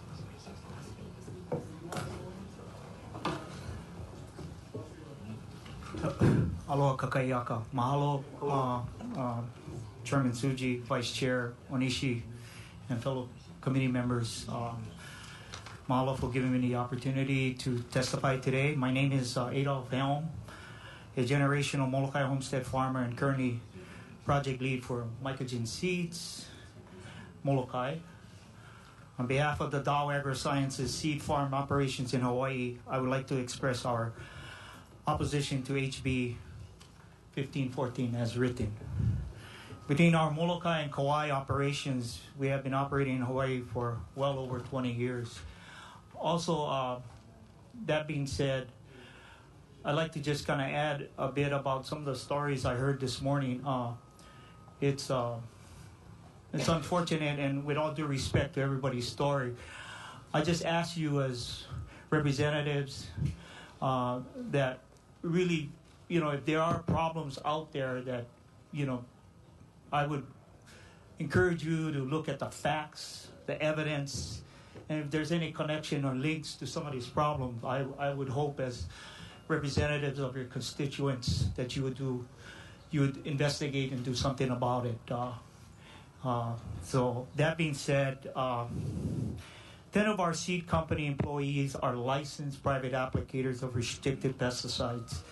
They are well trained at a professional level to apply both general and restricted use pesticides properly and within the regulatory framework governing pesticide use. Dow AgriSciences also use pest control technologies in an integrated pest management program, an IPM, which means we make decisions that use the right pest control tool for the job in a manner that minimizes risks from those uses. Before I took my current role of project lead for mycogen seeds, I was a farm manager and held a private applicator pesticide license for 10 years. Before that, I farmed melons on my homestead. And I was not trained at that time, and I can honestly say as a small farmer at that time, I was trying to cut costs. And I was applying pesticides very unsafe at that time. Some of the pesticides I was using are currently not on the shelf today. But fast forward, being exposed to the educational aspects of getting a license, it really helped me to understand that it's really important that everybody that applies general or restricted use pesticides, it's in their best interest to get a license. DAS Hawaii applies pesticide to their crops if other methods of controls fail and utilizes effective state-of-the-art spray equipment that specifically targets the damaging pests and minimizes drift to the applicable field. Pesticides are very expensive, and we use them judiciously as well as cautiously. We are committed to the stewardship of pest control products and the protection of the environment, our workers, and our community. The specific conditions of use of a pesticide product are subject to the legal requirements of that product label, including science-based restrictions developed under the authority of the U.S. EPA and the Hawaii Department of Agriculture. Those legal restrictions on use are science-based. We are very careful in how and when we use pesticides. HB1514 would require sweeping obligations on yet-to-be-identified pesticide users beyond the current comprehensive requirements. These new obligations are arbitrary in nature and, in our opinion, would erode a fact-based, specifically designed to protect humans and the environment. In addition, Dow AgriSciences recognizes the difficulties and challenges confronting Hawaii agriculture today and respectfully asks that you consider opposing this bill as written. Mahalo nui. Thank you. Thank you very much. Before we continue, for those of you who submitted, and we believe you did submit written testimony, we have that on record. It will be online also. So in the essence of time, and your testimonies are very important. If you could stand by or summarize your written testimony, we'd appreciate that, because after all the testifiers are done, we want enough time for the committee also to ask questions to help us make a determination. So let me see, I saw a young lady this side, and how many of you still want neighbor islanders, right? My goodness. Okay, about a dozen and a half. We'll take you, and we'll follow by you. I know you were sitting down. 1, 2, and 3 over here. Yep, okay. I know this is not the most systematic way, but please proceed. Yes, thank you. Aloha, Chair, Vice Chair, Committee. My name is Summer Starr, and I'm hail from the island of Maui. And I'd just like to speak to briefly the impact that I stand on my testimony in strong support of the measure. And I'd like to speak to briefly the risk to small farmers that the spraying of restricted use pesticides has. I will point out, which you already know, that on Kauai, small farmers aren't affected by this legislation because they aren't purchasing the amount of pesticides that would flag them. And on Maui County, for those that are from Maui, I'm not sure if you're familiar, we have something that's called a northern cyclonic vortex. If you know, you have Haleakala and the West Mauis. And the trade winds come through the isthmus, and what happens is when they sweep across the isthmus, they end up in a vortex over Ma'alaya. And what happens is that wind then shoots up to Lower Kula. Now, my family is a longtime member of the Maui County Farm Bureau. We're also members of the Farmers Union, and I'm a former board member and secretary of the Hawaii Organic Farmers Association. So I have a knowledge and expertise in soil health, in small agricultural operations, and finding ways to create policy to support small agricultural farmers. So what happens with this vortex is it sweeps up and dumps onto Lower Kula. And if you're familiar with Maui, that's where our ag park is, which is largely supported by the Maui County Farm Bureau. And it's the majority of where our produce comes from. Now, there have been tests done that show pesticides, herbicides, rodenticides, etc., from Central Valley and South Maui that show up in Lower Kula that aren't sprayed in Lower Kula. So there are particulates that are being carried from Central and South Maui, dropped onto our agricultural hub in Lower Kula. Now, if we're spraying restricted use pesticides on test sites that aren't intended for human consumption, and we don't know the effects on produce, I'll finish, thank you. And we don't know the effects on produce, that's extremely unsettling for small farmers, the majority of which live in the range of that northern cyclonic vortex. So I would really implore you, I'm happy to provide information, and I would implore you to look into it, because it'd be a major economic catastrophe for our small farmers on Maui County. Thank you so much. Thank you very much.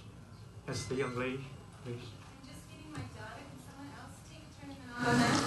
Okay. Thank you.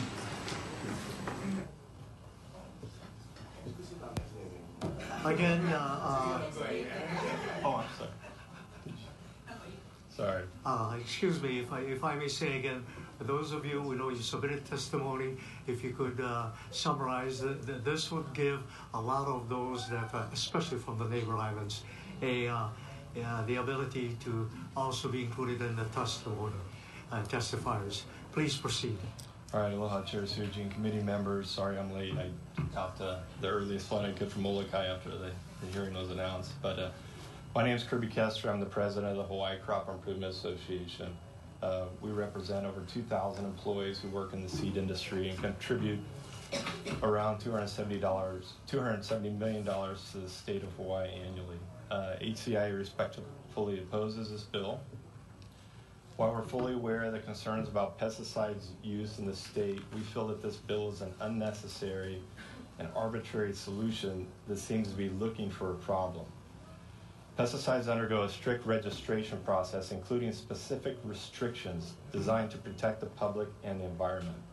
Restrictions that were developed, no doubt, with sound scientific methods. The same type of methods that are used to ensure that our automobiles are safe to drive. The same methods to ensure that our planes are safe to fly. The same scientific methods that are based on empirical or measurable evidence, on knowledge that is gained by means of observation and experimentation. And please note that I'm referring to the scientific method, not the precautionary principle. If man had been following the precautionary principle all this time, we would probably still be stuck in the Bronze Age. So what I'm saying is the purveyors of this bill are calling for a level of precaution that is not only unwarranted and unnecessary, but will potentially have large unintended consequences for farmers across this state. Pesticide products are the most thoroughly assessed chemicals under the authority of the U.S. Environmental Protection Agency. Their use is heavily regulated, and we apply them meticulously with the best technology available. We urge you to heavily consider the current regulation and authority that has been placed on pesticide use. This measure, as with nearly any anti-ag measure, has many potential unintended consequences that will negatively impact farmers. Therefore, we feel that ensuring due diligence has been fully achieved on this matter is imperative before creating additional laws. To do otherwise would only serve as a great injustice for Hawaii's farmers. Thank you for the opportunity to submit this testimony. Thank you very much.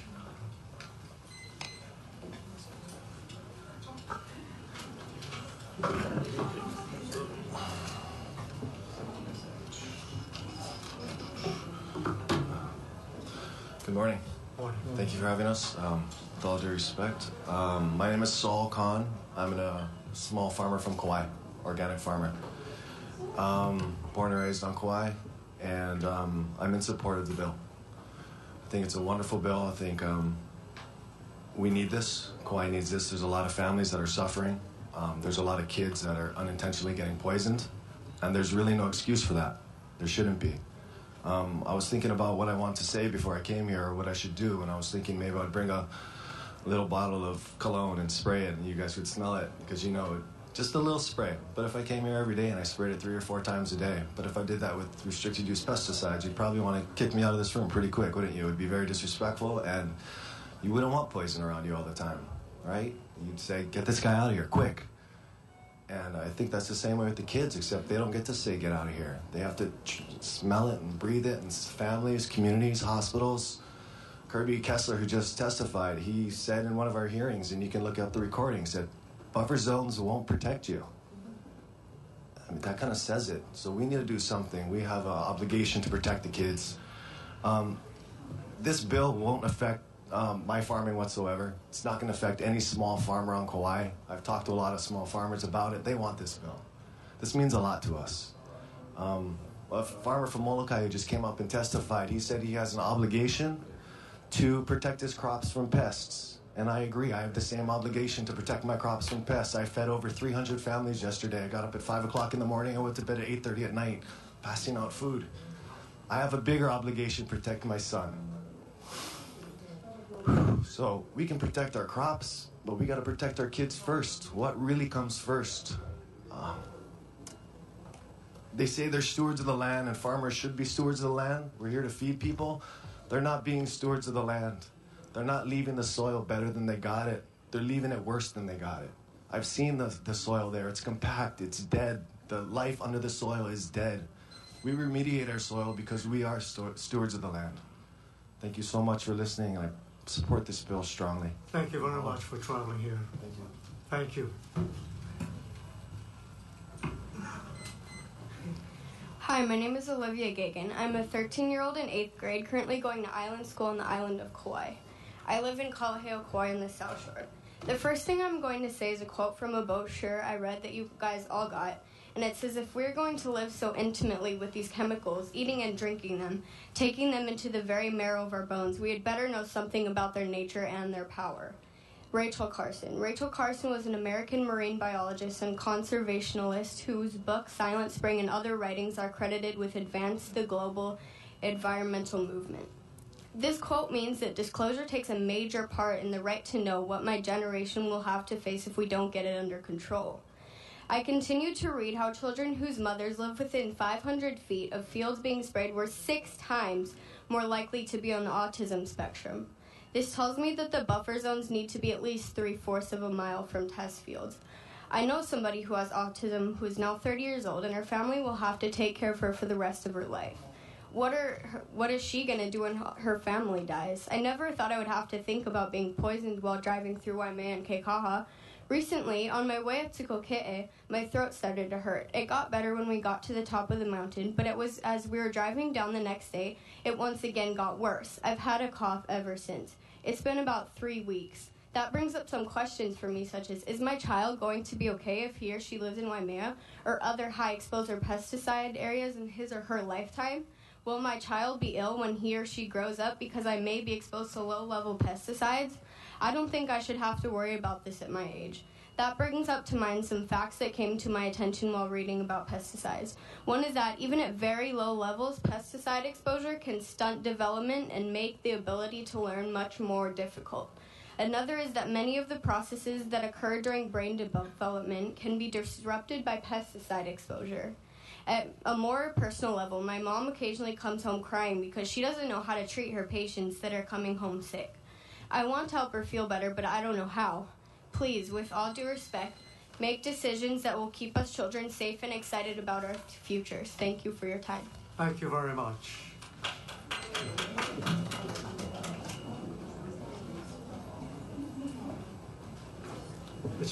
Aloha, representatives. I'm Ned Whitlock. I'm an organic farmer on Kauai. I farm about 28.5 acres of vegetables and fruit.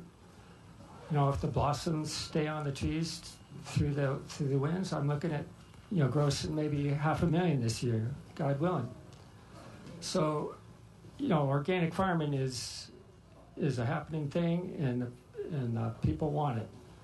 So looking at, thanks to the efforts of Gary Hooser, somehow we got the good neighbor policy on Kauai, where the agrochemical companies need to report for public disclosure what they're doing. So if you look at that list, it's quite daunting, but I looked at every spray incident over 100 acres just to whittle it down, and 24% of those spray events used this it's a synthetic pyrethroid, Warrior 2 with Xeon technology or equivalent, using it's a lambda cyhalothrin as the active ingredient.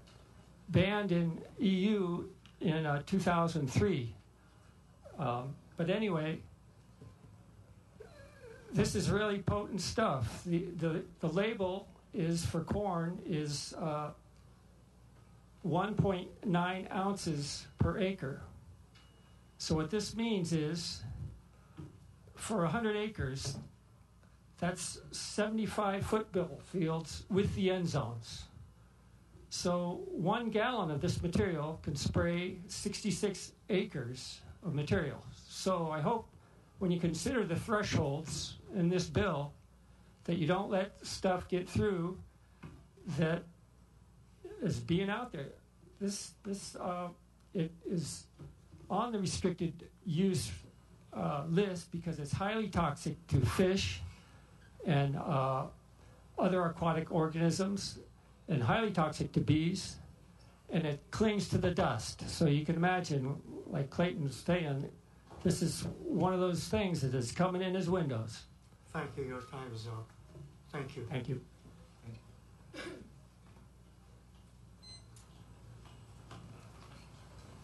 I know there were still some neighbor islanders over here. Okay. We can have the aunties go first. We go over there. Please proceed. Aloha, good morning. Thank you for the opportunity. My name is Deb Mader, and I come from Kihei, Maui, to talk to you briefly today. I submitted testimony on November 19th. I was subject to pesticide overspray. You have my testimony. I support this bill. However, I'm an adult, and I suffered for 10 days coughing and all sorts of symptoms from this one couple-minute exposure.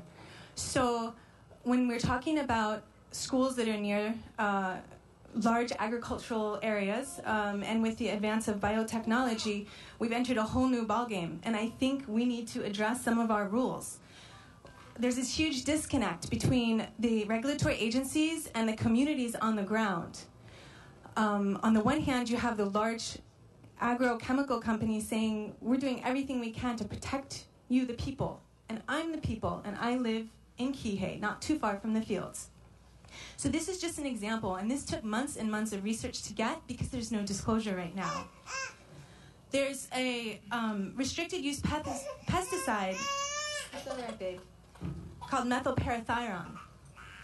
It's pretty nasty stuff, and it's marketed under Pen Cap M. So I can submit this if you guys want to take a look. Okay, thanks.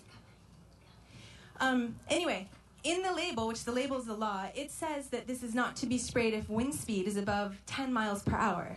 As a woman spoke earlier, in Kihei, the winds often are way higher than that. So I just pulled some raw data from a windsurfing website that keeps pretty good track of wind, and I'm sure you guys have access to even better information than this, because I'm just a mom from Kihei. But historically, 23 days out of every month, winds are blowing above 20 miles per hour in Kihei. Now, I happen to know that this particular restricted use pesticide was sprayed on July 15th at 10 a.m. Your time is up. Okay, briefly, I'm just going to if I may, show you the wind speed data for that day, which all of this is documented here, and you guys can look it up. On July 15th at 10 a.m., the average wind speed was 25 miles per hour, peaking at 35 miles per hour. The lowest recorded wind speed at 10 a.m. was still above 10 miles per hour. Thank you. So this just demonstrates that the label is not always followed, and our communities are right up against these fields. Thank you very much. Thank you for your consideration. Aloha.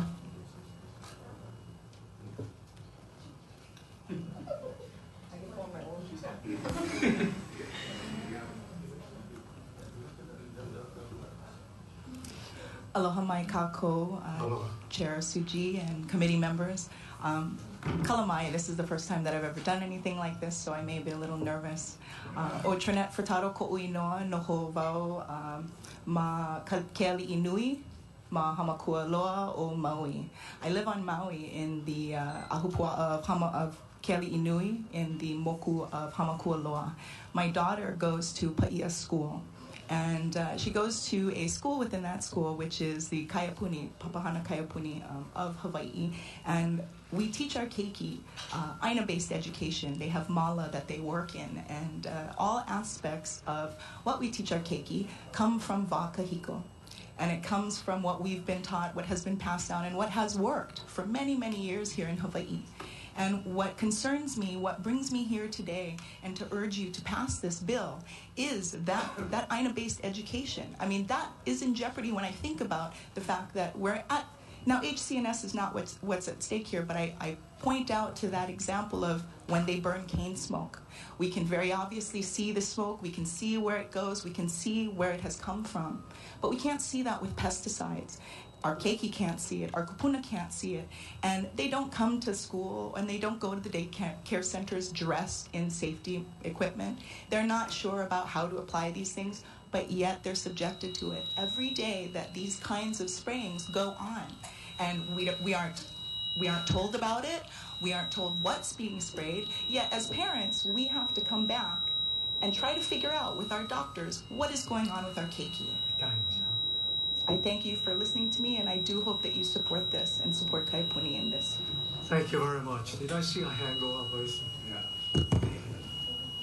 Please. You next.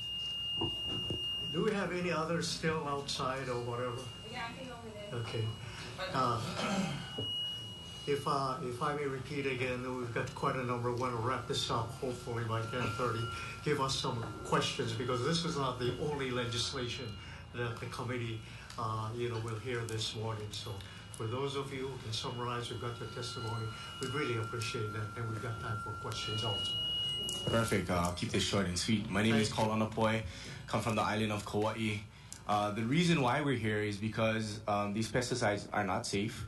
They say they go through rigorous testing, scientific evidence. Guys go through certifications. People are still falling in the fields.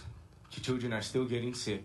So if all of this stuff was really safe, I wouldn't be sitting here in front of you folks today, and we wouldn't be flying, taking time out of our daily lives, less 8 hours for me on my paycheck to provide for my family. If everything was safe, we wouldn't be here. But there is a problem. We need to compromise, because we're not here against our small farmers. We support our small farmers because they provide food for us. These global chemical companies, I do not see any of them at our local farmer markets. What are they providing for us? Maybe some jobs for the local people. That is unsafe. Like we had testimonies, people talking about how sick they are, even with their employees. So they're not taking care of their employees. And it's really irritating when they come up and they throw numbers, money. This is how much we provide to the state of Hawaii. You guys have kids. How much does your child's life cost? How much? Because there is no amount of money that can replace my child's life. So that's why I'm here. That's why I take out time, and all of us, why we're here, looking for protection. And that's why we come to you guys, because we did our part. Now we're asking for you guys to help us out, coming from the island of Kauai, because we need some help. We need some disclosure. And with all of this stuff going on, we need to know what's going on and protect our communities.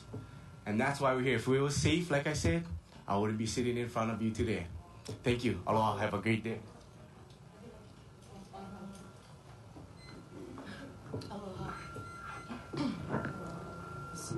Aloha. I'm sorry, I'm a little nervous, so I'm going to read. Aloha, honorable ladies and gentlemen. My name is Lorna Cummings Poi. I am in strong support of Bill 1514. More evidence is needed to make a decision for the life and health of our people, our children, and our aina. I am a gardener and I provide food for my family. My property was riddled with chemicals left by the plantation. It took me 3 years to remediate the soil before I could see worms come up. The evidence we need is being withheld by the very ones who spray tons of chemicals near schools and hospitals, homes and highways. Chemical corporations, not farmers. We're not asking them to leave Hawaii. We're asking for disclosure. I reside on the west side of Kauai. My property is surrounded by test fields from Mauka to Makai. I am not part of the anti-GMO movement. I am, however, part of a movement against the overuse of pesticides on our aina and the saturation of it in our soil, its seepage into our ocean where we gather our food. I support clean ag. They continually threaten legal action because they have millions of dollars to do so. They pose as farmers who spray tons of chemicals. And they continue to oppose disclosure and buffer zones. The people of Hawaii will continue to suffer. I'm sorry, I'll wrap it up. A vote in support of this bill is a vote for health and welfare of our keiki, our future, and our Hawaii. Mahalo nui. Mahalo, mahalo.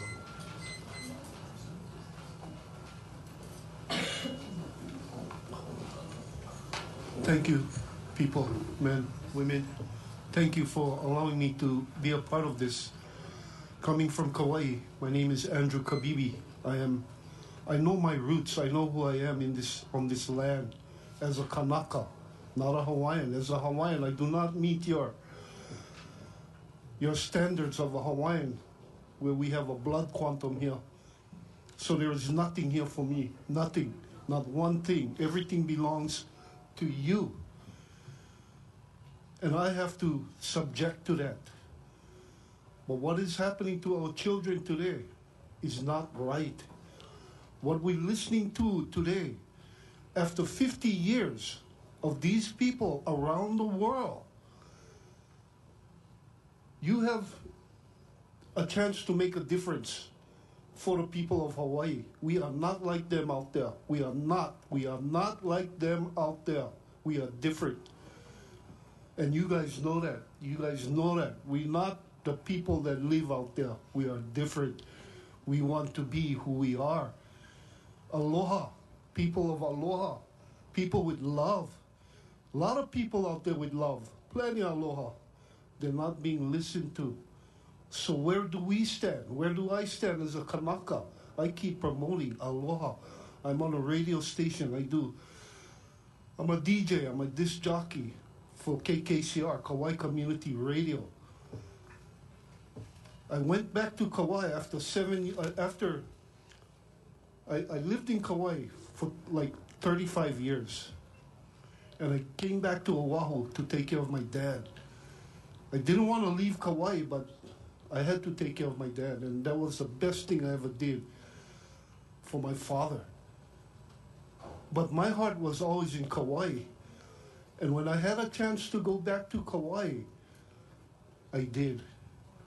I went back 7 years ago. And for 3 years, I walked on that island wondering what was that smell that was in the air over there. If you're a tourist, you're going to notice that as soon as you get on the island. Today, it affects me like nothing else.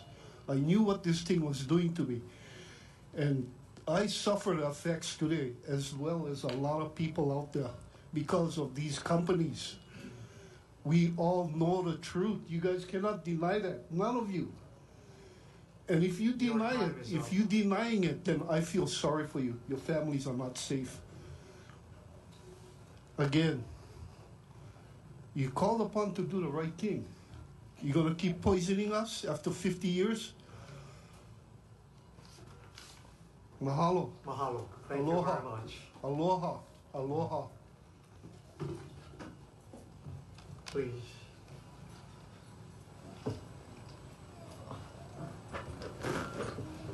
Aloha. For the record, my name is Tita Kuhaulua from Anahola, Kauai. I'm the daughter of Ben and Tracy Kuhaulua of Anahola, Kauai. Granddaughter to Benjamin and Sarah Kuhaulua of Kapa'a, Kauai. Ralph Young of Hanalei, Kauai. And Valerie Allred of Kapa'a, Kauai. I'm one of 7 children. We're all born and raised on Kauai. I'm here in support of this bill. Like many of the testimonies, you know, unless you live where we live or walk where we walk, and you'd understand where the eha is coming from, where our pain is coming from. I'm a single mother to 4, and of course, like any mom and dad, we have keys all in our bags in my wallet. So I'm gonna hold these up while I talk because these are super important. I don't have big figures to tell you. I don't know numbers about what's happening. I do know that my kids all attend a Kaiapuni school on the island of Kauai that is in the Puhi area, and that hasn't been talked about. You know, there's pesticides that is being sprayed there that is going into our one mall that we have on Kauai. And I'm sure if it gets out into Kauai, that's going to be a really big issue because that's where all our businesses are. That's where the mainstream is on Kauai. And my kids go to school there. And so it's very important for me to be here and to voice my opinion on this issue. Like they said, you know, the buffer zones isn't going to do much for us. We all know when the wind comes, it picks it up. But it's something. It's something they're protecting my babies, protecting somebody else's babies, somebody's mom and dad, protecting us. I want to have more keiki. I have 4, and I would like to have more. But if these pesticides is going to affect that and cause me not to have children, we're going to see my face a lot more. It's just really hard to sit here and listen to the pain and listen to, you know, the big companies coming in and saying it's safe. We're talking about my babies, yeah. And you telling me that it's safe. I don't know how to react to that. I really, really, really humbly ask that you guys really look into this for the safety of all of us. Okay, mahalo. Mahalo. Thank you very much. One moment, please. One moment. Yeah, I'm not from Kauai. I'm not from an outer island. So okay. Just. My name is Jackie Prell, and I support HB1514. This is a serious issue, and I thank you for taking the time to better understand it and make a responsible decision. I was accidentally poisoned by herbicides 30 years ago by a coffee farmer neighbor, spraying the herbicide paraquat. The same farmer, ironically, just a few years later, received the Kona Coffee Farmer of the Year award, even though he had sent myself, my 8-month-old baby, and 3 others to the emergency room with severe breathing problems. And we were sick with flu-like symptoms for months. Paraquat was detected in our urine, which meant we had received a toxic dose. The EPA and USDA tested our home and told us we should wash everything, walls, floors, every surface with soap and water, and save the water to dispose of like toxic waste. This on rain catch. I've since found documented research of pesticides drifting and damaging crops for hundreds of miles. Herbicide drift gets pulled inside buildings by air currents. Every single school in Hawaii uses poisons and herbicides on their grounds, and many are in close proximity to huge fields that use restricted-use pesticides. I'd like to share with you another story of a woman named Zen Honeycutt who wondered why her 8-year-old son suddenly got life-threatening food allergies and sick with autistic symptoms. She had him tested for Roundup. His urine tested positive at 8.7 parts per million, which was a toxic. Roundup at any level is a toxic dose again. She put him on an organic diet for 6 weeks and had him retested. Thank you. Your time is up. His health was regained, and his autistic symptoms went away. Can I just finish? Big Ag has held we the people of Hawaii ransom to these chemicals in the name of profit for over a century now. It's in our water, our air, our soil. It's demeaning to be held at the mercy of these big Chili's companies for fresh so long. is now. Please pass this. And now, 2 Texas icons and 1 delicious dinner. And, New house. In the back next, yes. Thank you very much, committee. Do we have any more testifiers? Wow. Okay. I would appreciate a summarizing. We're going to cut the testimony time in half here to about a minute, because in all deference to, hopefully we can have committee members with questions too. Okay? Okay, thank you.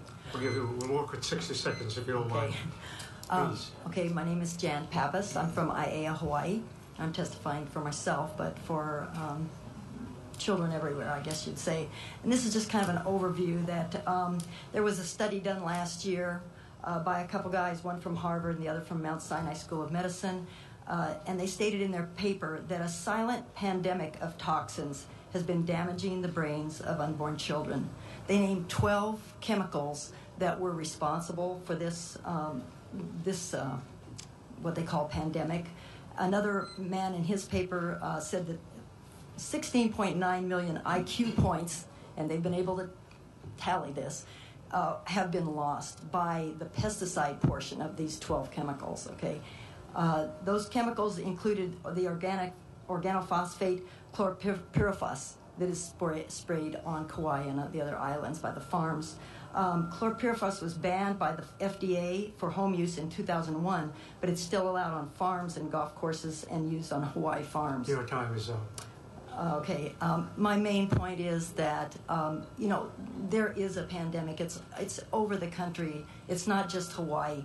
And I feel that we could start here in Hawaii doing something about this, this epidemic that's going on with pesticides. Thank you very much.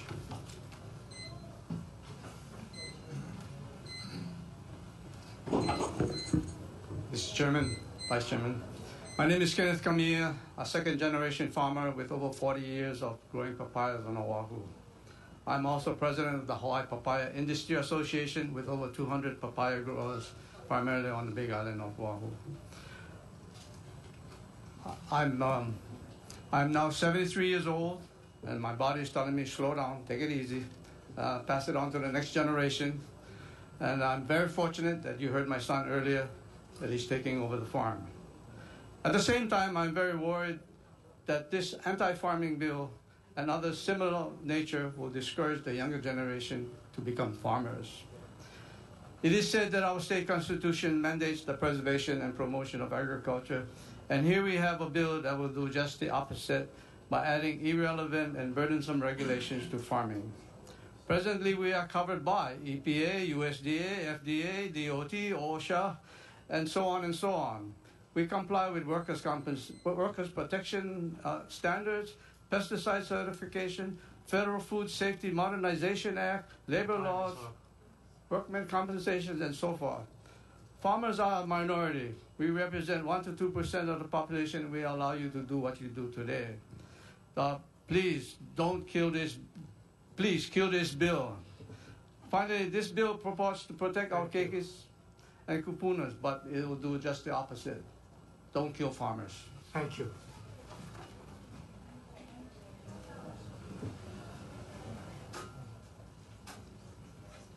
I'm just going to keep this really nice and quick. Mahalo, representatives, for hearing this bill today, and thanks for the consideration of my testimony. I just wanted to say that after a whole week from the last bill parallel to this one, I have now volunteered on 5 small farms, including homesteads, who wouldn't be affected by a bill like this. People deserve the right to this kind of disclosure. I traveled the whole North Shore from Sunset Beach, at least all the way to Pipeline, handing out handwritten cards of how to get involved with the political process. Hopefully they were involved, but the main thing is that they all took a card. They were all concerned about their right to know what's being sprayed, how much of it, when and where. It's simple as that. Please, sorry, I feel for them. It hurts, you know. So this is our heartfelt plead for your heartfelt help. Thank you so much. Thank you very much. Aloha, Dustin Barca, represent close to 40% of the voters on Kauai. We're in serious support of this bill. It's been 3 years in the making, trying to get to this level to protect the communities, not only of Kauai, but the rest of the state. You know, this is like the time of cigarettes, huh? get all these big wigs paid for, come over here, tell you how great poison is, how safe it is, you know. It's one joke. It's one joke, you know. And in time, we all gonna be looking back at this time like, wow, we was dumb for saying that was so, you know, that was okay. Just like they do at cigarettes, you know what I mean? Our whole lives we was raised for know that poison is unsafe. But we get all these people over here shoving it down our throats, how safe poison is. Now we gotta think about the trade wind we have on a day-to-day over here in Hawaii, yeah? 15, 25 miles per hour, thank you. Think about the trade wind, pesticides, protect the keiki, the aina. That's our future.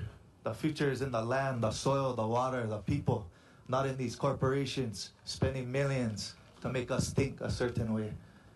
Mahalo. Thank you very much.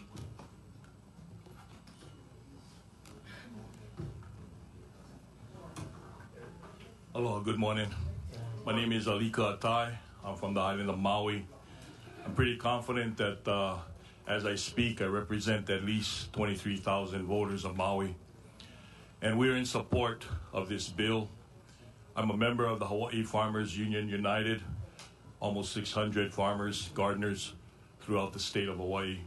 Currently, I'm the president of Mauna Kahalawai, West Maui chapter, and we're all small farmers. Currently, I'm a 15-acre farmer, and I'm okay with the ROP limit. The issue that I have is about the buffer zone around the schools, because I have children that's still in school. My children attend Kulakaiopuni in Paia Elementary, adjacent to the cane fields. I had a discussion with them. Said, have you ever got affected by the sprays?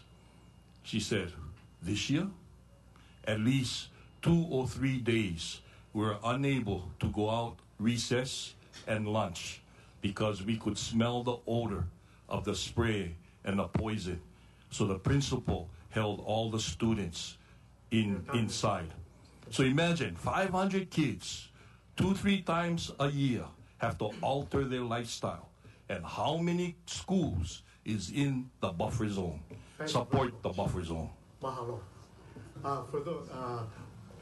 This is being broadcast with the television crew out there, and we have very sensitive microphones, so if you can have a distance away from the mic so that they can pick you up very clearly. Okay, please. We're going to wrap this up, so in deference to all the followers. My name is Lorrin Pang. I'm a scientist. I review research for the U.S. Congress the second year. I've taught this topic for the World Health Organization for 20 years. I'm very tired of people referring to scientists but not speaking science. I will give you a couple of teasers about this buffer zone. The real issue is the combination of chemicals. We are party to the class action lawsuit on Kauai in Waimea Canyon School. I'm from Maui. They are using 80-plus chemicals, half of restricted use pesticides. We know in medicine that when you combine chemicals, you treat any combination as a new effect. With 80-plus chemicals, there are trillion new combinations that you have to worry about. With 4 chemicals, there's 15. With 15 chemicals, there's 30,000. I'm willing to cut the buffer zone for the low-use number of users, termite sprayers, golf course, because they are not using 80-plus. When you set your buffer zone, think of the limits on a trillion untested combinations. That sets, I want to be in the buffer zone, not just the children. Thank you very much. Call me for questions. Thank you. Thank you. Please. Yeah, let's go. Good morning. I'm Daisy Marai, resident of Kapahulu. I noticed that there are some exclusions from this bill. It's not just farmers that use pesticides, but to include the landscapers, botanical gardens. Don't forget that we also have other people that do use what's wrong with the city and counties of Department of the parks for each island. Don't forget state also has parks. They use pesticides. This bill should be expanded to include all that do use pesticides and not target just one particular entity, the farmers. Thank you. Thank you very much. Next, this young lady right here. I'm sorry, the gentleman in the back. Come ready. And the young lady over there. Yes. Again, please at least stay about 10 inches away. We're causing a lot of feedback for those. This is being telecast over, and you don't hear the feedback, but it's good. Please proceed. Good 60 morning. seconds. Good morning, reps. Thank you very much for having this hearing on this important matter. My name is Dylan Hooser. I'm from the island of Kauai. I'm here in support of HB1514. I'll keep it short. I want to say I stand by my written testimony. I also, obviously, you know, we're here to ask for help, guys. That's all we're asking for is help. It's obviously really important to a lot of us. We flew over here to testify for 1 minute. Been up since 4 o'clock this morning for 1 minute. So please support this bill. Really appreciate it. You know, it's not a GMO issue, like Scott Enright said last week in a Senate hearing. It's about pesticides and about a lot of pesticides in our community. Please help us. Thank you. Thank you very much. Young lady. Those of you who submitted written testimony, we do have your testimony in deference to your colleagues, friends, especially from the neighbor islands. If you would stand by your testimony in support or against and summarize with a sentence, we would really appreciate that. Please proceed. Okay, I'll read real fast. Aloha and good morning. My name is Kayla Nakazono. It might not be morning anymore, but I flew here this morning from the island of Kauai in support of House Bill 1514. As a mother, I'm here requesting for the protection of our children from these harmful effects of pesticidal spray. My son, La'akea, is 3 years old, and he started at Punanaleo School in Lihue in January. Within the last couple of months, he's developed a horrible cough, so painful at times he won't eat and he cannot sleep. I've been to the doctor twice. He's now on Zyrtec. He developed some kind of allergy. They don't know. I have 3 different medications to put in his nebulizer. My son is not a lab rat. He doesn't deserve to go through this, and he deserves to breathe clean air when he's at school. So please pass this bill. Thank you very much.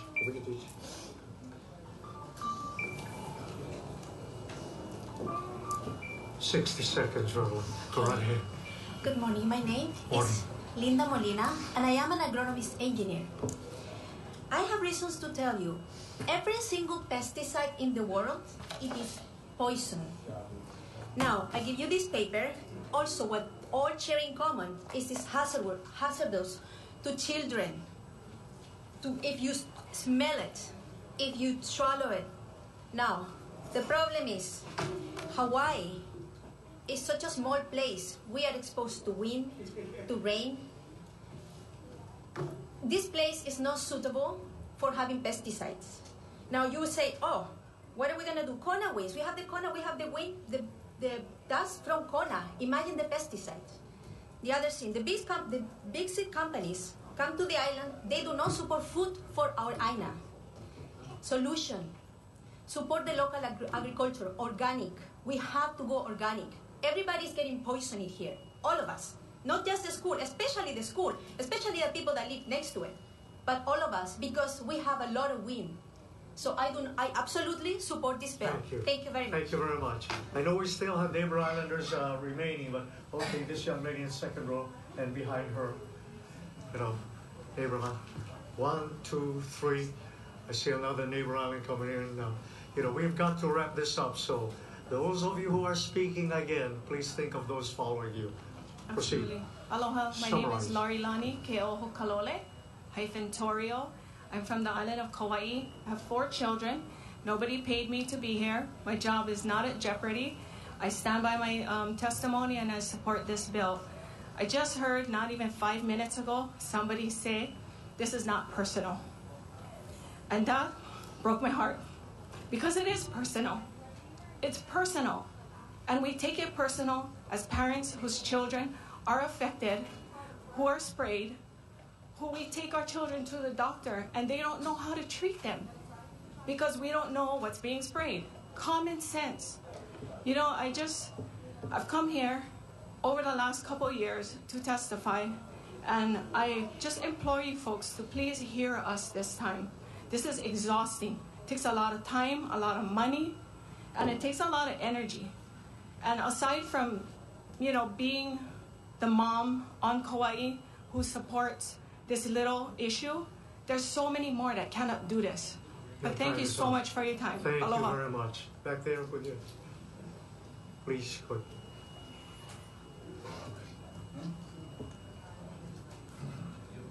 Aloha.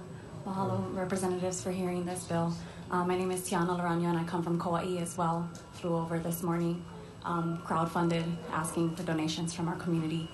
I come from a plantation family, generations. I've lost aunties and uncles to liver, kidney failure. I have another one that's long-term in the hospital with blood diseases and different things like that. My generation is sick. I know at least 10 people in their 30s with cancer. I have another mother in Kapiolani Medical that lives in Kekaha. She's been having complications, so had to come over here to Oahu to deliver her baby at 26 weeks. 26 weeks. She's given birth, and she's unhealthy. This is just nonstop on the west side of mothers having to fly to other places to get care because their babies have gastritis and other things. So I just ask, I am in strong support of this bill, and I ask you guys, I urge you guys, our representatives, to protect the health and life of our community. It is very important. Poison is not safe. Thank you.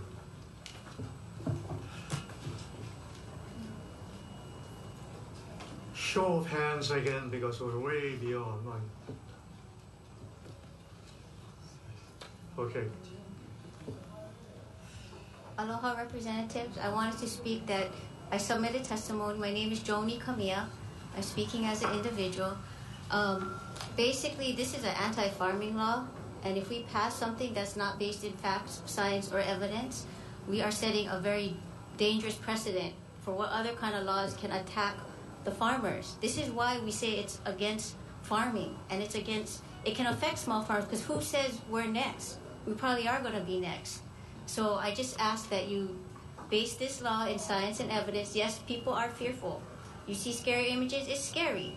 But we need the facts. And maybe we need to start somewhere else before any kind of bill like this is passed. Thank you very much. Again, I know there are lots, at least percentage-wise, from Kauai, and we're taking neighbor islanders as much as possible in all deference to neighbor islanders, and including Oahu-based people. Please, address the issue. You support, you're against, a statement. That's it. We'd really appreciate that. Yes. Thank you. My name is Dr. John McHugh. Thank you, committee, for staging this hearing. I've been in agriculture 41 years. I stand on my written testimony to oppose the legislation.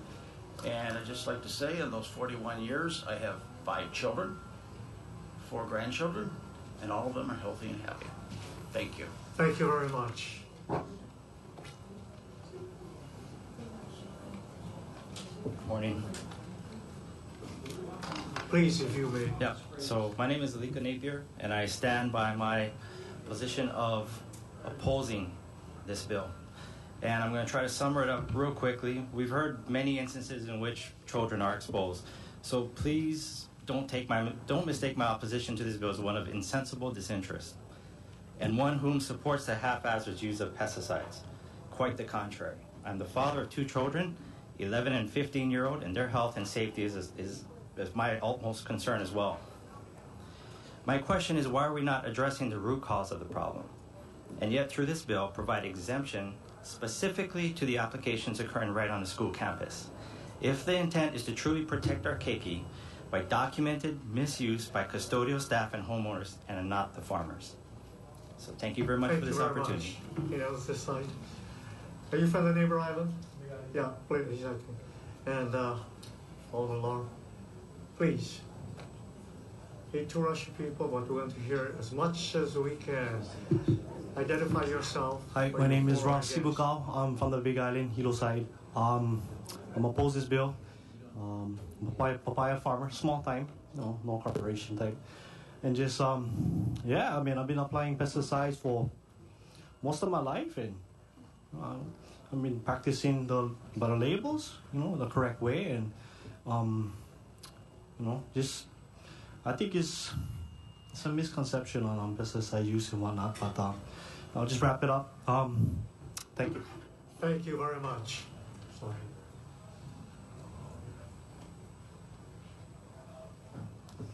Aloha, Chair. Aloha. My name is Lori Farrell. I'm here today on behalf of Hawaii Farmers and Ranchers United from Hawaii Island. We're strongly opposed to HB1514. Homeowners use 10 times more pesticides per acre than agriculture does. The recent incidents in the last few years, none have involved farmers or agriculture. Perception is not the method to set public policy. I'm aware of more than 1,000 individuals opposed to this bill that have submitted testimony. Our farmers are land stewards, and we understand firsthand the needs for crop protection and pesticides. We use them responsibly. We live in our communities. Our keiki go to these local schools. Our ohana touches every part of Hawaii, and we do no harm. Everyone in Hawaii, including keiki, deserve a healthy environment, which means everyone upstream is responsible for providing that environmental health. That takes an entire ground crew of skilled people working together. This bill will impact all farmers, large and small. We never know what new invasive species we will get in Hawaii. The coffee berry borer is a prime example of that. They have need for emergency RUP uses currently. All farmers need every tool, and that includes pesticides. Please wrap up. Yeah. Please. Thank you. Thank you very much. Anyone else, please? Please listen carefully. I know you wanted to spend some time. Identify yourself, whether you support or oppose a statement or one sentence, and if you don't mind, so we can accommodate as much as we can. Good morning, committee. Good morning, Chair Suji. My name is Jerry DiPietro. I live on Kauai. I'm in strong support of House Bill 1514.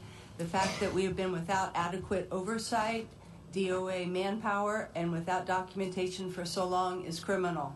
If we are the #1 test site, ground zero, for this highly controversial technology, we should have already be very well versed on where the experiments are and what is being sprayed and in what combinations. Yet we know nothing about what is going on. How can we bring these safety concerns up over and over? We've been coming here for over 10 years. How come you didn't help us the first time, the second time these kids are getting sick? It's pretty obvious that ag chemicals hurt children.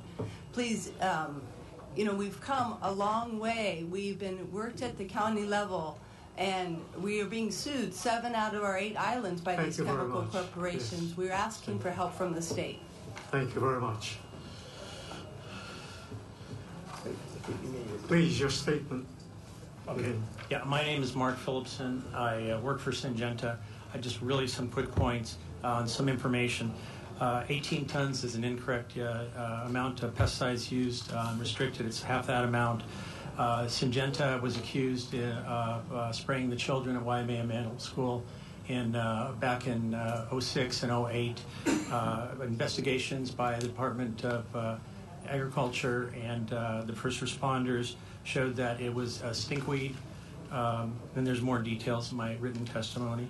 I'd also asked the committee to look at the company's participation in the Kauai Good Neighbor program, as well as the Joint Fact-Finding Commission that's currently going on. Okay, and atrazine was not banned, and I'd like to explain that at some time. Thank you very much. Excuse me.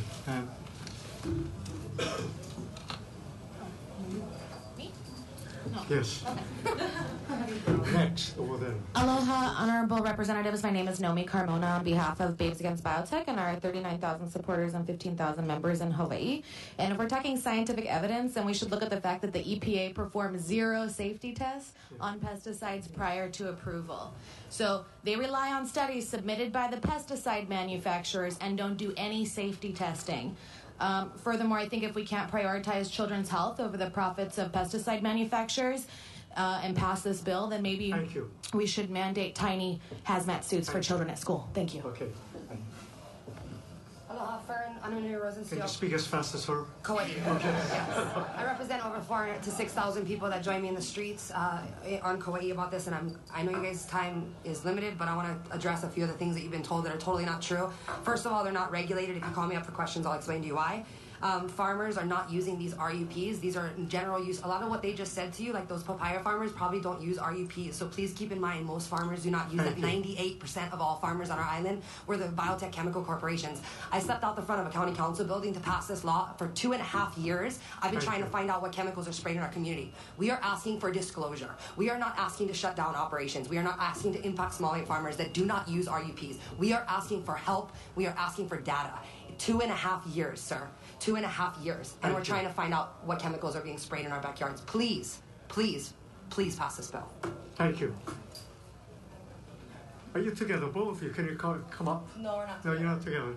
Okay, please.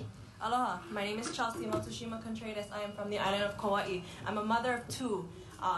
If anyone here is a parent, like every other person that came up here to talk, you care about your children and what is happening. And school is the safest place that we need to send our keiki because we need to go to work.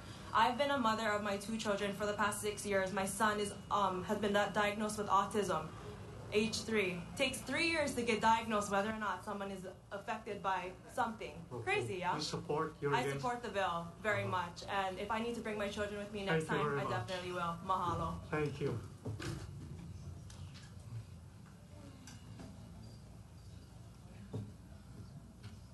I appreciate your time. My name is Leona Thompson. I also flew over here from Kauai. I just want to make a very small point.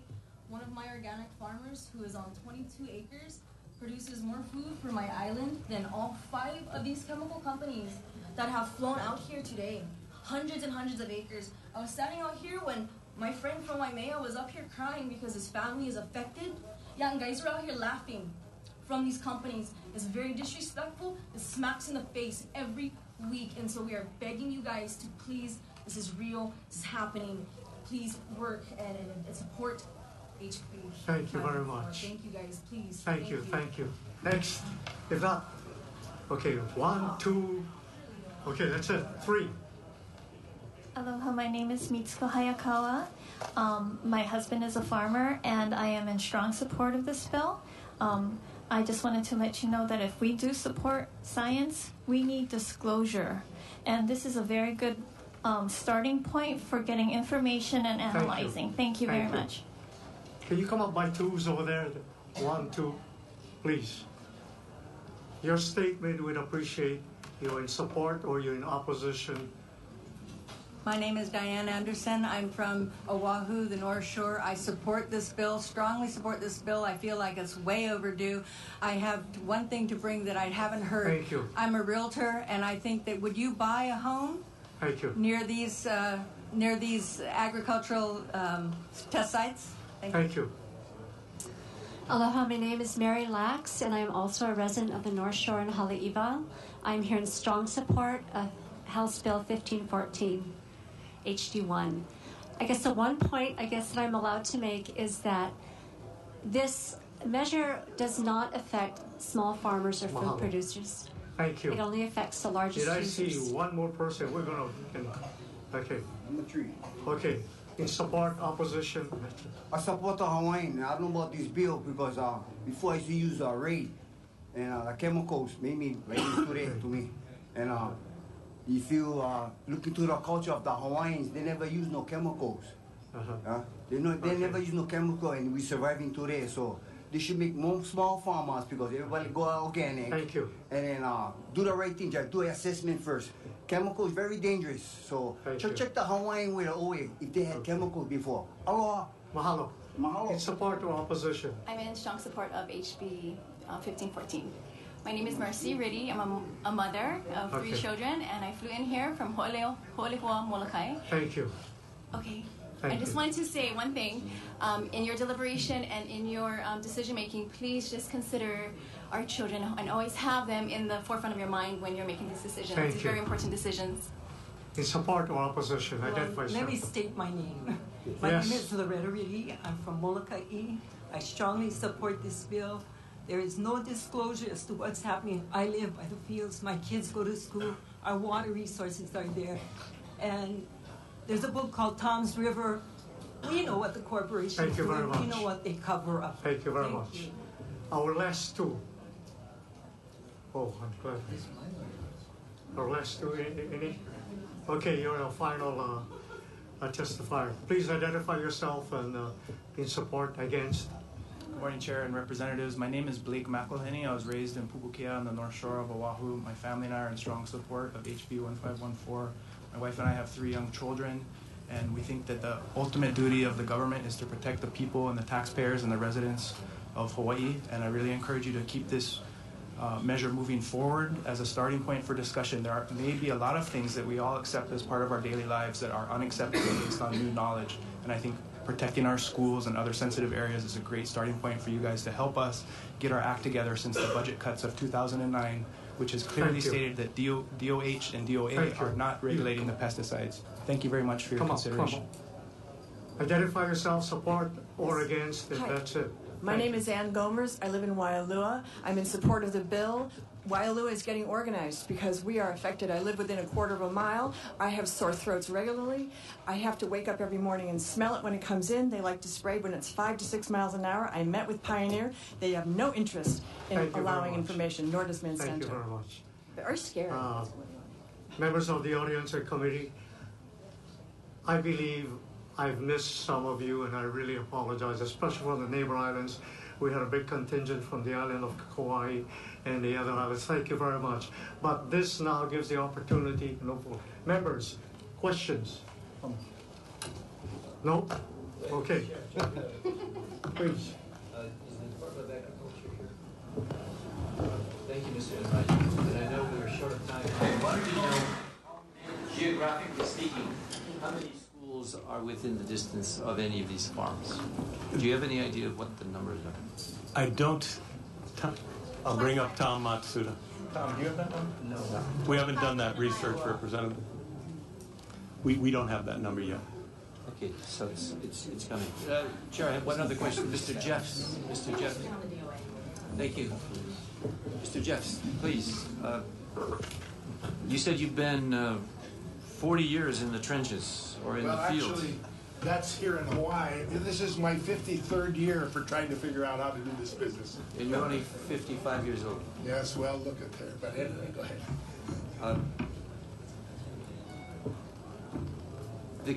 The point that you said that this bill will fail our farms, when you said that, was that because farmers are using those chemicals, or the ones that are there are not being used? Some said they were, and some said they were. Thank you for the question. Let me give you a couple of specific examples how this would potentially fail our farm. If we don't have all the tools necessary, then we're not going to be able to provide to the Walmart's, Costco, Sam Club, that we just wouldn't be able to be competitive with offshore supplies. So we lose those tools. But as I read this, we're going to set back 500 feet from water. Waiholie Ditch has 13 miles of water right through the prime ag on Oahu. If you take 500 foot either side, you lose about 100 acres of prime land per mile. Per mile. So you would, right there where the irrigation system is, and you would spray next to that irrigation, you'd be precluded from doing that.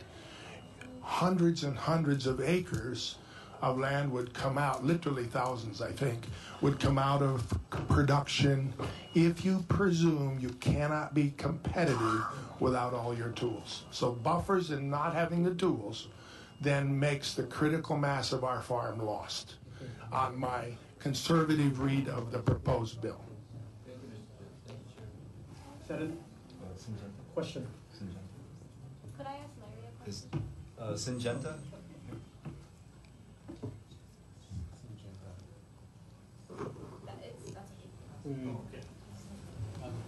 Oh, okay, go right ahead. Members, if... Oh, Okay. In the interest of time, generally speaking, do companies like yourself have a problem disclosing the chemicals you're using? No, we are participating in the Good Neighbor program on Kauai, where we disclose pesticides, give notification to our neighbors. Again, if you look at that program and our participation in it, and those information is also readily available on the Department of Agriculture's website. Okay. Hearing what the people have talked about today, it seems like some of them are getting sick what is your best guess about what's happening, or, are there some flaws in the programs? I really can't speculate on why people are getting sick. I mean, that's, I can tell you that I always think that Canary would be our employees. They're the ones closest. They work in the fields. We put in so many protection and safety precautions and procedures that that doesn't happen. And so for our neighbors to be getting sick, or people on the other side of the islands getting sick, I don't want to speculate. And my last question is there a big difference in maybe the pesticides or chemicals used in testing as opposed to those used in on crops for produce to sell to supermarkets? Do you think maybe if there is a problem going on, it's maybe one or the other? The pesticides that are used by our farms are similars that Larry would use on his farms. They're all approved, regulated, EPA, and also go through a state registration process as well for use in Hawaii. Okay, all right, thank you. Just a quick question, Larry. What do you produce? I produce my family of employees produce about 1 pound of fresh fruits and vegetables for everyone who lives in Hawaii every week, 52 weeks a year. You would find them in the produce department: tomatoes, watermelons, bell peppers, bananas, etc. Wait. How much do you produce? About 1 million pounds per week, 52 weeks a year. And none of that's exported. All of it's here in Hawaii. It's all consumed here. The cruise ship, the military base, and all other retail kind of. Okay, and you talked about the 100 acres of ag land per mile for Waiholi, but all that aside, where you farm, do you know how many acres would that affect you, or? We don't know what. I've looked at the bill. I am not a lawyer. We don't know what that means. We know in Kamiya Village there's a small school in the perimeter of the village. Does that affect? Is Head Start part of it? Is home care facilities that we don't know where are? Is a homeschool? We just don't know how to handicap that. Just on the buffer zones, it might be thousands of acres for us.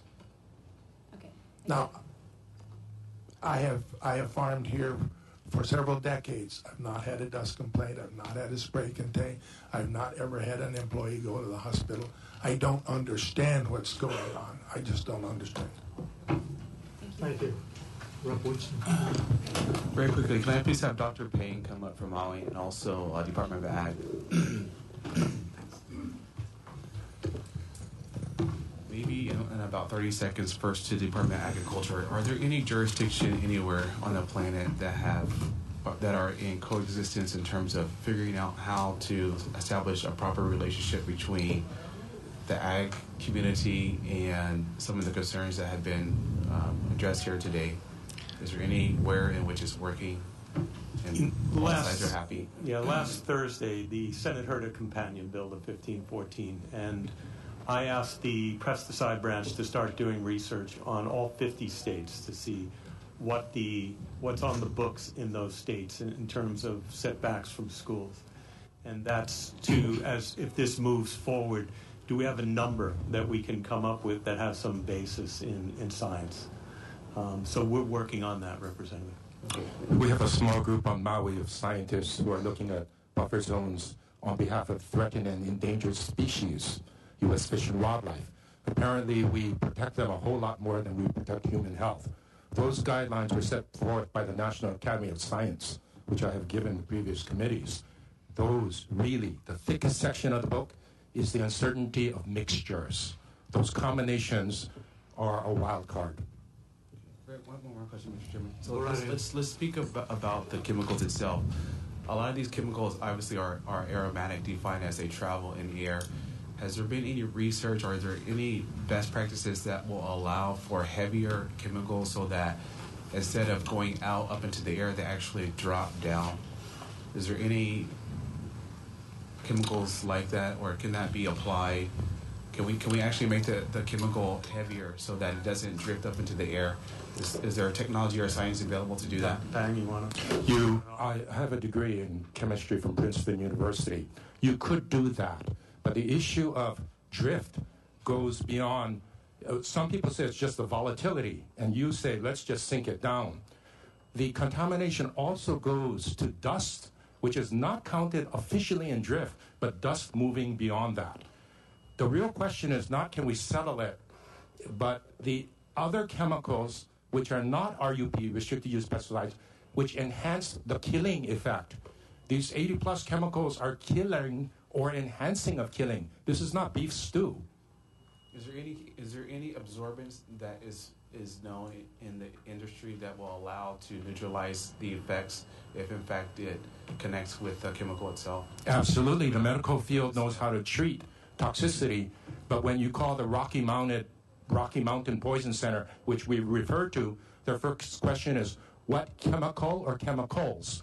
You tell them more than 8 chemicals that the kid was exposed to, they laugh. They literally laugh. Thank you, Chair. If I could, Representative, yes is the answer to your question. And you know, the testing that gets done by the EPA on chemicals takes in drift. You know, it takes between 10 and 15 years to test a chemical before it's released. Somewhere between $100 and $250 million is spent. 300 tests are done on individual chemicals before they're released. Excuse me, doctor. And so it calls out how to control drift in that testing. And there's also surfactants that you can put in so it sticks to where you're putting it. So to the extent that you control your pressure, to the extent that you keep your spray rigs calibrated, which is the most important thing, you control drift. And that's on the label. That's the expectation of, you know, people with RUP licenses that are applying it. And currently, you know, the whole trend in pesticide usage, if you look at it from, say, when I was a young man like yourself and was working around pineapple and sugar, the chemicals were far more toxic. The whole trend is to less toxic chemicals and chemicals that break down, you know, biodegrade in the soil. And so that's the whole trend with pesticide use. It will continue. There's the department just released 3 chemicals several months ago at the request of Larry Jeffs that will replace his RUPs. Their general use, I think, if we have them tested by the Organic Review Board, they'll become organic. Nobody wants to use toxic chemicals if we can find something effective, and we're starting to do that. It is the trend. So yes, we can control drift, and yes, we can get chemicals to break down in the soil, and yes, we're doing a better job. Thank you so much. Thank you, Chair. Thank you very much. Representative Tokioka? Or none? Members? Any other? One more brief. Is Ashley Lubas here?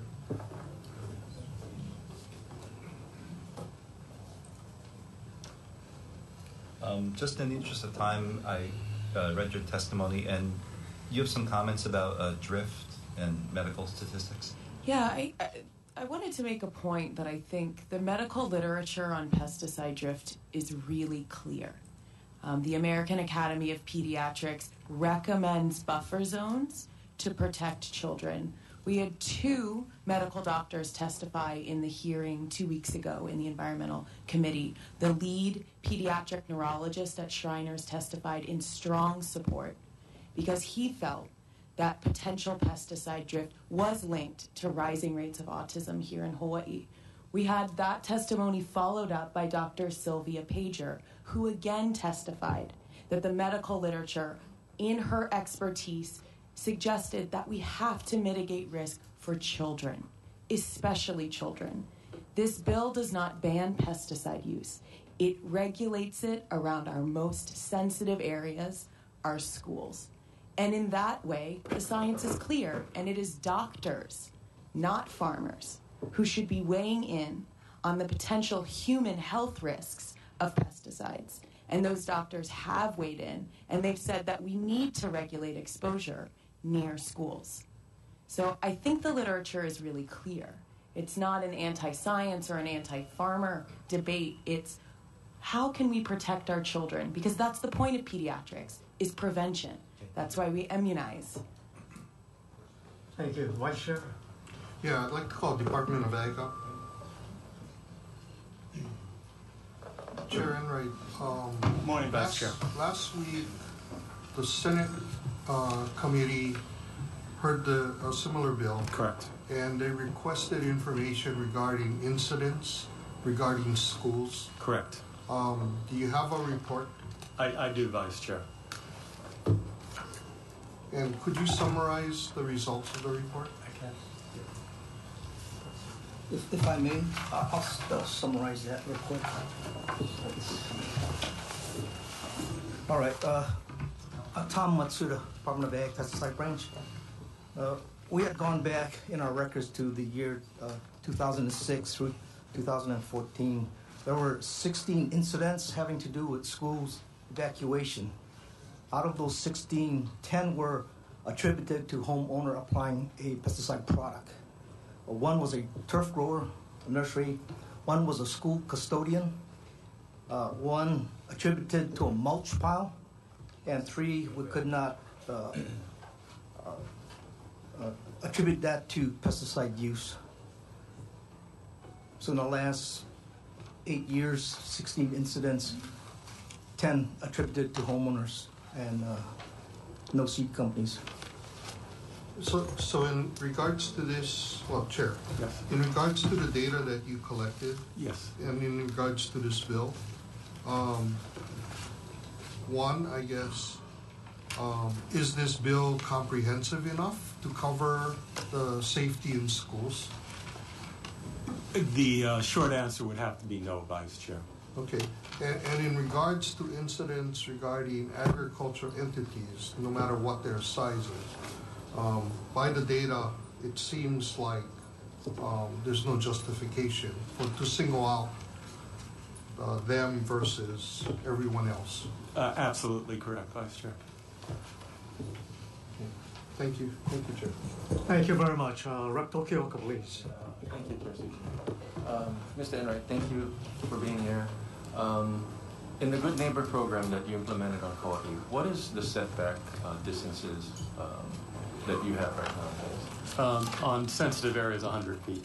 But, you know, in keeping with the Good Neighbor program, the companies that have been adjacent to sensitive areas have pulled back from those fields even further, just to be a good neighbor.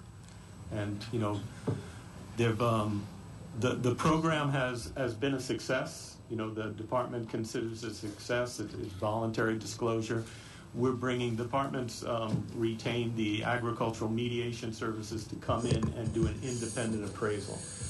I think it's working, but I would like an independent view of it to tell if there's anything we could do better. But it's successful, yes. And is part of that information the fact-finding group that's put together from community on both sides of the issue? Is that part of their mission? Yeah, they'll be looking at that. It'll be a comprehensive view. All the concerns that were raised in the course of 2491, the piece of legislation that the Kauai County Council took up. Department of Agriculture takes all of those concerns and issues seriously. And it was the reason that this chair, along with the mayor of Kauai, instituted the joint fact-finding. You know, from the first time that I went to Kauai and heard the concerns that you heard today, you know, the department started funding studies. You know, there was a concern about cancer clusters on the west side of Kauai from agricultural usage, and the department helped fund a study with the UH Cancer Research Center. And, you know, the research showed us that there's no cancer clusters and that all forms of cancer except melanoma are in decline on Kauai. There was concerns that were expressed to this chair that the pesticide usage was so heavy on the west side from the biotech companies that there was runoff in the water, that it was going down to the ocean. So the department funded a study with the State Department of Health, Environmental Health, to take a look at that situation. And everything was well below tolerance. And what we did find out is that in the state, the place that has the runoff, the highest runoff with pesticide usage, is Manoa Valley. It's actually urban and not agricultural. There's Sorry, Rep. There's it's probably his. It's probably his property. And there's a concern that's been expressed on Kauai about abnormal birth defects, and currently there's a study that's about to be completed by the State Department of Health that'll give us an answer to that. To the extent that there's a problem with agricultural pesticide usage any place in the State Department of Agriculture wants to know and wants to be proactive. And we'll also be looking, you heard about a dust problem, even though dust is the jurisdiction of the State Department of Health, Environmental Health. To the extent that it's originating on agricultural lands, we'll be proactive on that. And the joint fact-finding, which has an epidemiologist as part of its group, will be looking at that and will be recommending further studies and follow-up and any additional work that the department might need to do. Okay, and on the, you said the notifications was part of the Good Neighbor program. Correct. So what is the process for the listing of the restricted use pesticides and for the notification? The 5 companies that would have been affected by 2491, even though 2491 is tied up in court, they voluntarily, as part of the program, went out and contacted all the neighbors adjacent to their farms and asked what level of notification they would want. All the information is put up monthly on our website so that anybody that was interested in pesticide usage on the west side can check it out. But any homeowners adjacent that might want more notification, they can get that. I believe the number was 10 households of all the farms on Kauai and all the neighbors that are adjacent that asked for that information. So, but the companies are doing a good job attempting to be good neighbors. And, Chair, I want to thank you for going to Kauai, and I know you've met with some of the people in this room. And thank you for going there and meeting. I know that not everybody is on the same page when it comes to some of these issues, but you have certainly gone out of your way to be on Kauai to be with the community. So we just want to thank you for Thank you, Representative. And if I could, just one last time. To the extent that there's concerns, and we know that there are, we heard them here today, the department has every intention of continuing to be proactive. We don't dismiss anybody's concerns until we have the research to show that it's just not the case. And we'll continue to collect that research, Chair. Representative Control. First, let me thank you for giving us this survey of incidents. By reading it, there must be a possible compromise. This incident happened when these kids are in school. Correct. Right? So is there a possibility that you apply these pesticides when they're not in school? So that then the possibility of contaminating or have some ill effects will not be there? There's a whole range of potential compromises, and that certainly could be one, Representative. No, this is a common sense approach.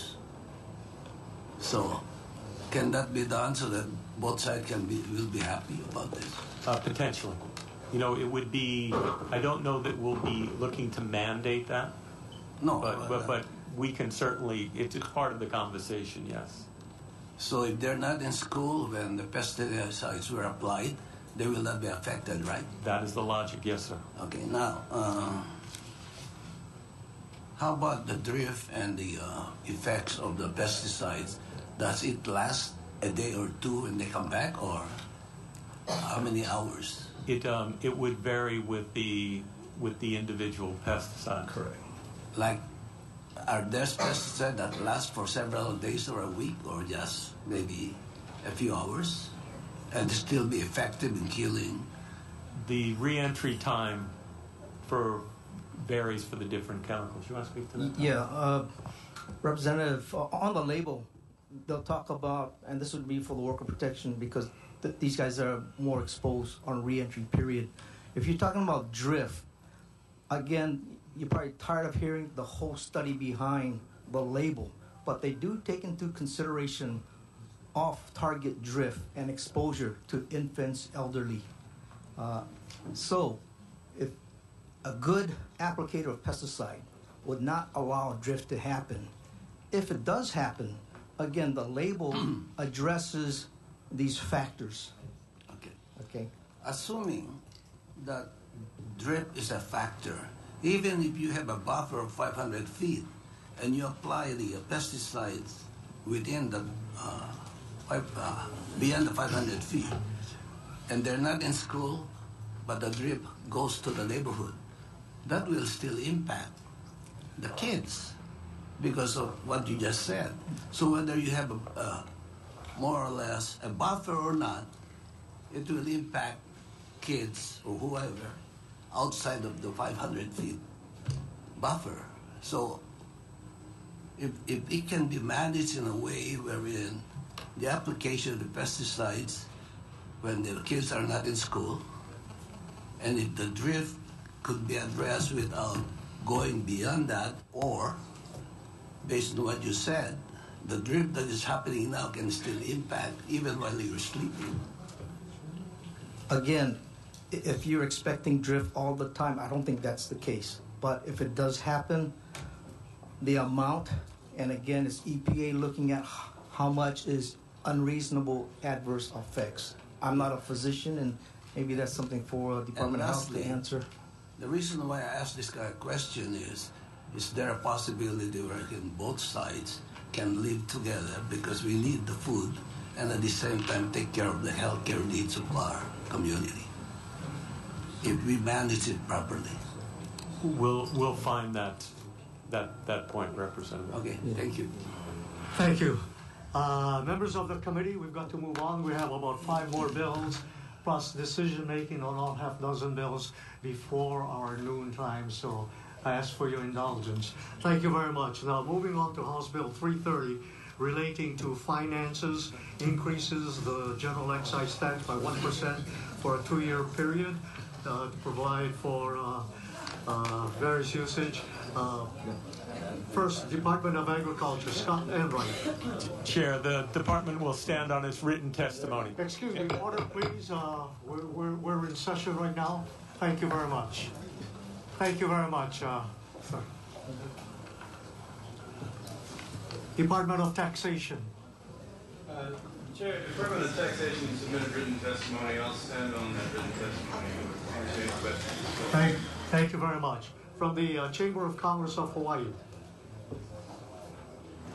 Sherry McNamara.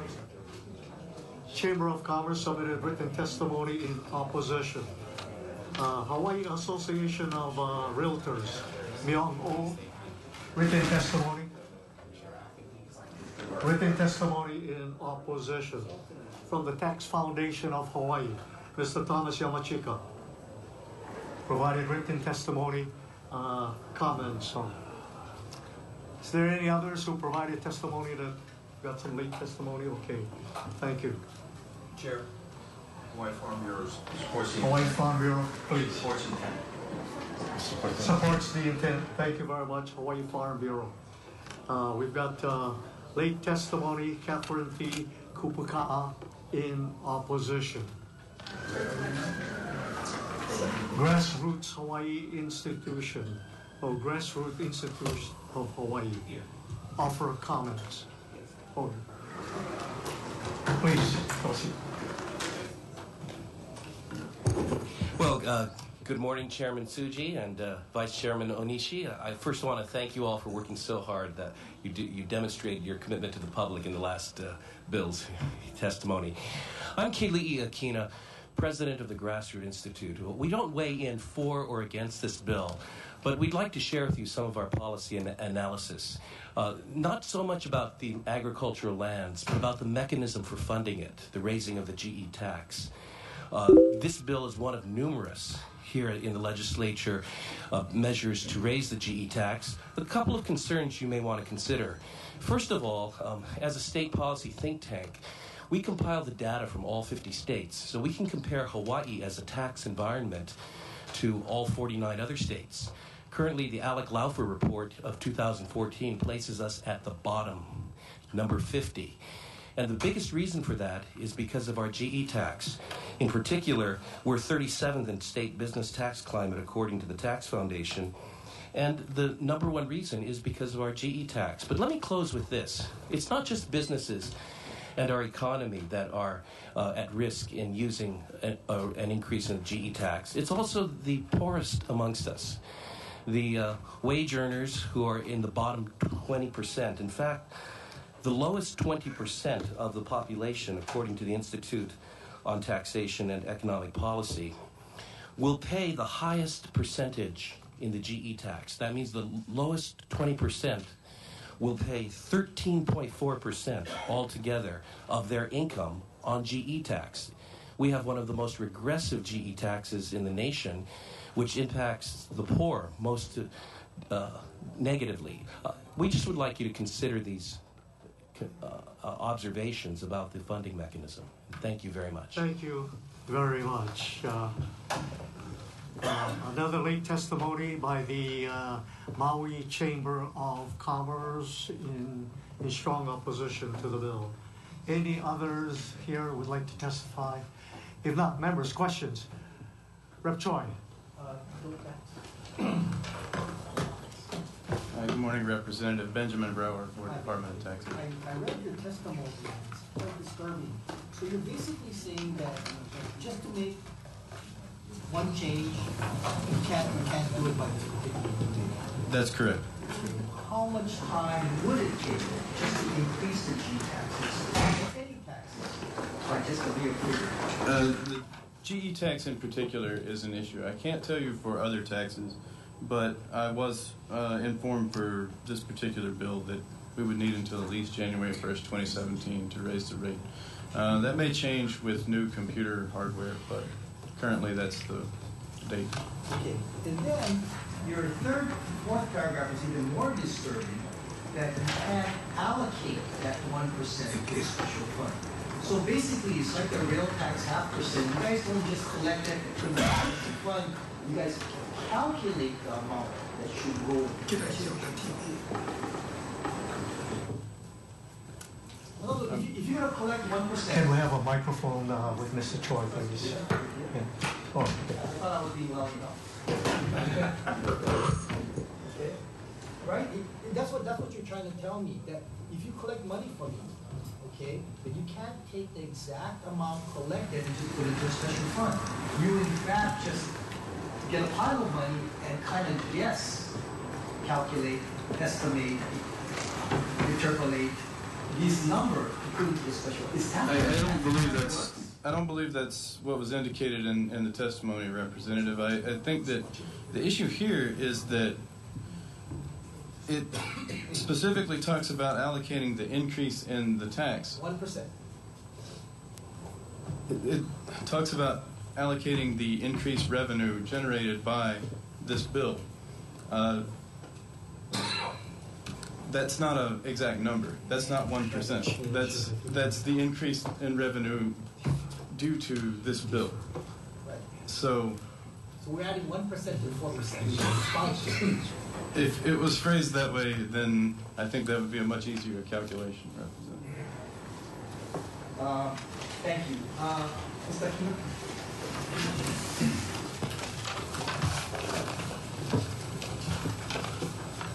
Kim? Yes, sir. Aloha.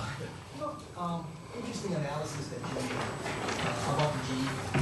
But in this particular instance, you're trading asset for asset. So is your analysis still the same? In other words, if you collected a 1% tax and spent it on food that's consumed, right? That particular item will go away. This particular tax, this tax increase, is just trading asset for asset, dollars for land. That land would be forever. Is your analysis still the same? Well, the specific thing here was the impact of raising the GE tax, as you pointed out, by 25% upon the consumer. Yes, I'm not sure that it makes any difference, because our point is a very narrow point, and that is, what impact does this have upon the bottom 20% of the population in terms of their income? They're going to go to the store and buy their items regardless of whether we're trading assets. So that's all we want to weigh in on. Yes. Thank you very much. Report, please. Short question. Department of Agriculture, and if the tax guy can stay, sorry, the Department of Taxation. Agricultural lands, we want to buy more agricultural lands according to this. The department would support that, yes, Representative. But what's the correlation between buying land and actually getting farmers to farm the land? How will you, if you get more land, use this bill to, quote, do more agriculture? Is there a nexus there? There is. You know, the mean age of our agriculturalists in the state, and this is true nationwide, is approximately 60 years of age. So if we're going to, and we will, increase local fresh, or especially our fruits and vegetables, we need to help startup agriculturalists. So a startup agriculturalist is not going to be able to secure land, especially with a long-term lease, and they're not going to be able to secure capital. So to the extent that we can secure the land and give them a long state lease, we move it. We move the needle. In terms of how many, 10,000 farmers, I think the Farm Bureau said there are. Right. Those, what percentage are on farm, public lands versus private lands? I don't have that figure. Because this is saying that there's a shortage. But we will. We got to buy more land. We got to increase the GT tax, which is very regressive. Which is why my last question, Chair, is to the Department of Taxation. How much money are we talking about with 1% increase? It comes out of the economy and into land. 500. 500 million is been estimated in the past. 632 million in fiscal year 2016. 732 million. Yes. How many pieces of land, Mr. Enright, can you buy with 632 million? We haven't done that research yet, Representative. Thank you. Thank you, Chair. Any others? Rectal Kilka, please. You know, Compton here and I were talking earlier. This bill is very, very interesting, and people that were testifying earlier, more people should be testifying on this bill because of the impacts on it. But more importantly, every single one of us here have been affected by some kind of invasive species. So, Director Enright, would you be in support to putting in the committee report, if this bill does move along, a recommendation from some of the members here that this bill also take into consideration funding for invasive species? Without seeing how the bill is written, yes, it would get my strong support. Yes, in principle, yes. Thank you very much. Thank you, Thank you for allowing me to ask that question.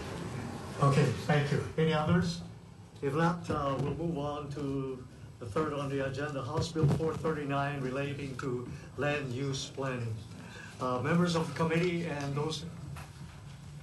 I'm sorry, yes. I didn't have a written statement. No. Oh, have a seat. Okay, sorry, we'll go back to House Bill 330.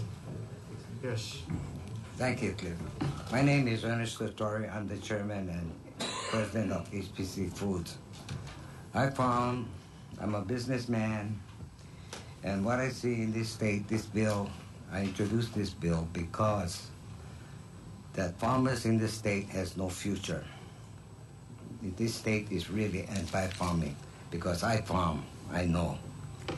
And this bill, what happened was that I've talked to the bankers, and I asked the bankers the question, how long-term lease the farmer must have? They told me minimum 35 years. So I said, let's make it 55. Then Alfredo Lee was the administrator of ADC. The Galbert lands goes to ADC. So I talked to Alfredo, and I told Alfredo how to lease the land. That he was interested. So one day they had a board of directors meeting. They called me. So I presented this whole leasing concept to ADC. I think Larry Jeff is here. Larry, you were the chairman at that time. So I presented the thing to the board, and the board unanimously approved it. ADC to be the property managers. The lease will be assigned to the banks for 55 years, and they can finance farmers, and also they'll be the land collector. They'll be collecting the lease rent for the state and for ADC. Now from that collection, bank must pay ADC 10% of the money they receive for property management fee, because ADC is a corporation, it's a company, they gotta make money. And ADC must negotiate with the bank what we call collection fee. In the mainland, I sold properties, 10 years on agreement of sale, and the bank do all the collection for me. And I used to pay them 3.5% of the money they collect. And Can you pay. wrap up, Mr. Fattori? Okay, that's one part. Now the next part, my question is, if we're gonna make ag in this state, who should own the land? Okay, now we talk about landowners. We have a state, private people, farmers owning land. Farmers own land, first generation farm, second maybe, third we don't know. Estate owning land, you get Galbert, Campbell, you get all this estate. They all sold their land. They had the land for 100 years. They sold it, okay? So the thing is, if we're gonna give the farmer long-term lease, who should own the land? The answer is the state. Because state don't have estate problem, and they don't have to sell the land. And then this, they're gonna have payback. We raise the tax 1% for 2 years, you get the money. You wanna buy Lanai, you could have bought it, 600 million. Now don't wanna sell, 15,000 acres? I talked to them, they're not interested in exchange. They're looking for money, cash. Because what happened, Murdoch bought Kathleen Cook and Doe, what we call leverage buyout. He leveraged those companies with the banks and got all the money. Now Doe didn't make money. So the banks are saying, where's my money? That's why it's all on. So now, the thing is, ADC gets the land, even the Galbert land, when you look at it, it's all in parcel. They're in 3 parcels. The state has 1,200 acres. I think, Larry, you got some. And then the thing is this. Now, the parcel, when you look at it, it runs, some run 5, some run 400 something, one run about 257 acres. Now, you get 5 farmers on that. Now, the tax office on the city, the property tax, could send you the tax bill on that parcel only. But you get 5 guys now. You got to divide that. The other part is that the county has to come up with what I call agriculture subdivision code. I've talked to them. I farm up in Lalamilo. Lalamilo farm lot has 20 feet road, paved, water, and utility. That's all. And each farmer can build a home. But Mr. they gotta Fattori, get. thank you very much. We've got to get out of here by. Okay, fine. But anyway, yeah. This is what I'm saying. You know, I come here to the legislature. They tell me no more money. My question to you guys: what are you guys gonna do? Thank you very much. Any questions? Yes. Ben. Yes. Yes. I'm asking the book. If I have a 50-year lease and I have 49 years left on it, and I die, would that be part of my estate? Would that be valued in my estate? Maybe I can answer that. Yes. The thing is, only thing is that the heirs can claim only the farm, but not the land, because the land is leased. I understand that, but he made a statement that it was not taxable. It is part of my estate, right? Yeah, I think so. Thank you, Ben. Thank you. Okay, thank you very much. Moving on to House Bill 439 relating to land use planning. Not that it is of lesser importance, but we've got 11 written testimonies submitted. All 11 are in support, and Department of Agriculture submitting written testimony with comments. But I know we have some present, and any of you would like to testify, Mr. Jeffs. My name is Larry Jeffs. I farm here in central Oahu and the island of Molokai. One of my volunteer hats is chairman of what is called the Soil Water Conservation District. That's embedded in Chapter 180 and it's part of DLNR. This bill would help us move into the 21st century by modernizing the method in which we collect data and help write conservation plans on the ground. National Soil Conservation Service is no longer providing that function, and Hawaii is one of the very few states in the nation whose farmer numbers are increasing rather than consolidating. And right now, a new farmer in an ag park cannot rely on the federal government to assist in creating these plans. So this patterns a program used in Idaho where we use computer and database and online to help connect all the pieces together of an inventory of these farms and help us begin the process of writing conservation plans. Those obligations are embedded in city and county statute. So I strongly support trying to move into the 21st century and do online begin to plan. Thank you for your consideration. Thank you very much. We'd appreciate those present that we have your written testimony that you would stand on your position. Department of Agriculture. We'll stand. Stand in support. Hawaii Association of Conservation Districts in support. Central Maui Soil and Water Conservation in support. Ulupono in support. Ulupono, please. Sorry, really quick. We just have one amendment to the bill. So part of this is in 2008, DLNR and DOA had tried to do some of this, and they ran into some issues. And so now the private sector has kind of stepped forward. The bill as written requests $70,000 in 2015 and $70,000 in 2016. Due to the fundraising efforts, we only really need $70,000. So the amendment would be just $70,000 total, not $140 total, $70,000 year one, year two. So that's because of the efforts that a lot of different groups, including the Soil Water Conservation District and Ulupono and a bunch of other groups, to step forward. And that's how important we see this bill. Okay, thank you very much. And Larry Jeff's farm provided testimony over Monsanto Hawaii in support, Oahu Resource Conservation and Development Council in support, Hawaii Cattlemen's Council in support, Hawaii Farm Bureau. Stand in support, sir. Stand in support, thank you very much. Springer K in support,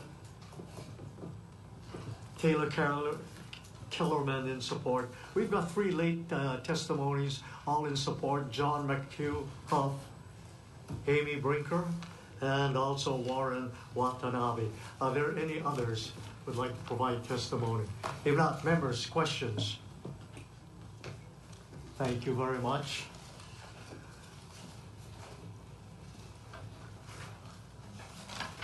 Moving on to House Bill 891, relating to agricultural loans, Department of Agriculture. We stand on our written testimony, strong support, Chair. Strong support, thank you very much. Animal Rights Hawaii, Kanagogo in opposition. Hawaii Farm Bureau. Stand in support, sir. Stand in support, thank you very much. Any others who would like to testify here? Do we have any late testimony? None. Members, questions? Thank you very much. If not, moving on to House Bill 1042. This relates to IAL, or Important Ag Lands.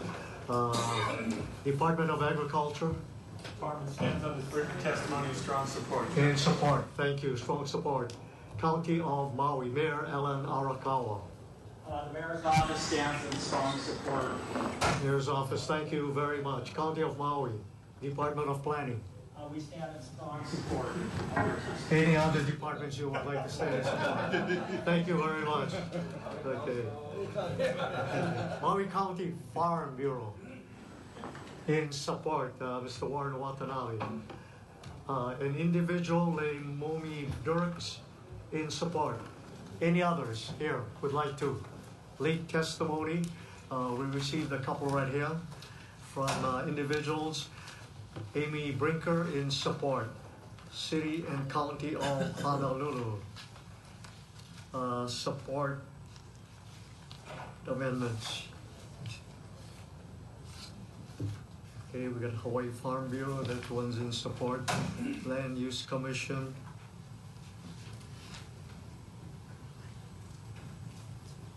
in support. And finally, Mark Phillipson in support. Members, noting that we had some late testimony, what you reviewed, do you have any questions? If not, moving on to the final one, House Bill 1138 relating to Albizia trees. Department of Agriculture. Sure, the department will stand on its written testimony, and we respectfully oppose this measure. In opposition, thank you. Department of Land and Natural Resources, Cardi Chang. Stand on its testimony. Thank you. Providing comments. Springer K. Big Island Invasive Species in support. Hawaii Farm Bureau. Stand on written testimony in support, sir. In support. Mr. J. Ignacio from Hawaii Electric in support. We've got 1, 2, 3, 4, 5, 6, 11 individuals all in support. If you're here, I would like to provide individual testimonies. No? Late testimony. Amy Brinker in support. Members, do you have any questions?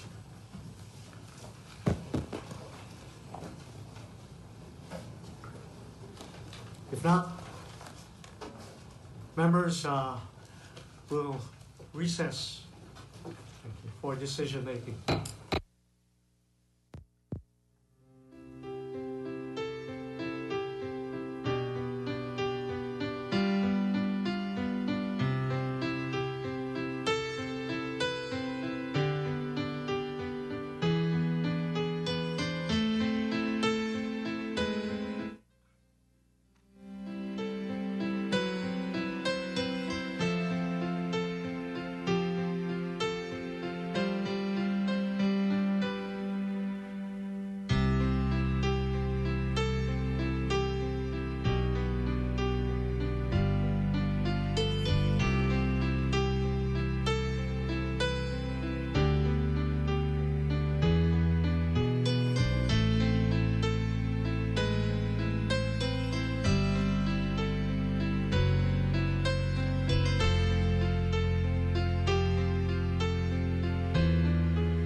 First of all, the chair, in behalf of the committee, would like to thank all of you for spending this long morning with us.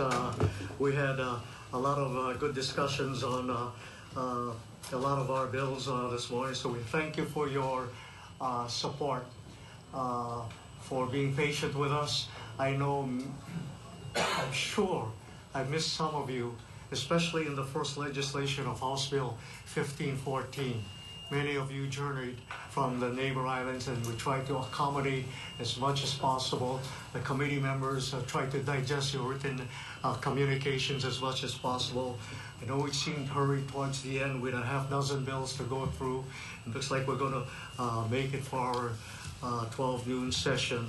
But the chair, after having conferred with the committee members and vice chair, we have come to the following decisions on the bills on the agenda this morning. On House Bill 1514 HD1 relating to the environment, to environmental protection, the chair's decision after conferring with the committee members is to defer this legislation. And I'd like to make a few comments. This is not the first and only pesticide bill that went through the legislative process. In the House, I introduced House Bill 504 relating to pesticides. A number of you came to testify. This bill is still alive, and maybe you can follow it, and if you feel sincere about it, maybe this can be used as a vehicle. Many of you went to testify in a number of Senate bills. There are 3 Senate bills still remaining alive.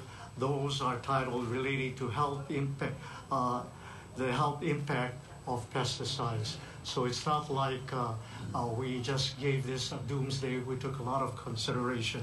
There are other bills remaining alive yet. With that in mind, the chair's decision is to defer this measure. Members, questions? Chair, may I have a comment, brief comment? First, as you encouraged and thanked people, I want to thank everybody, especially from the neighbor islands, particularly Kauai, who showed up.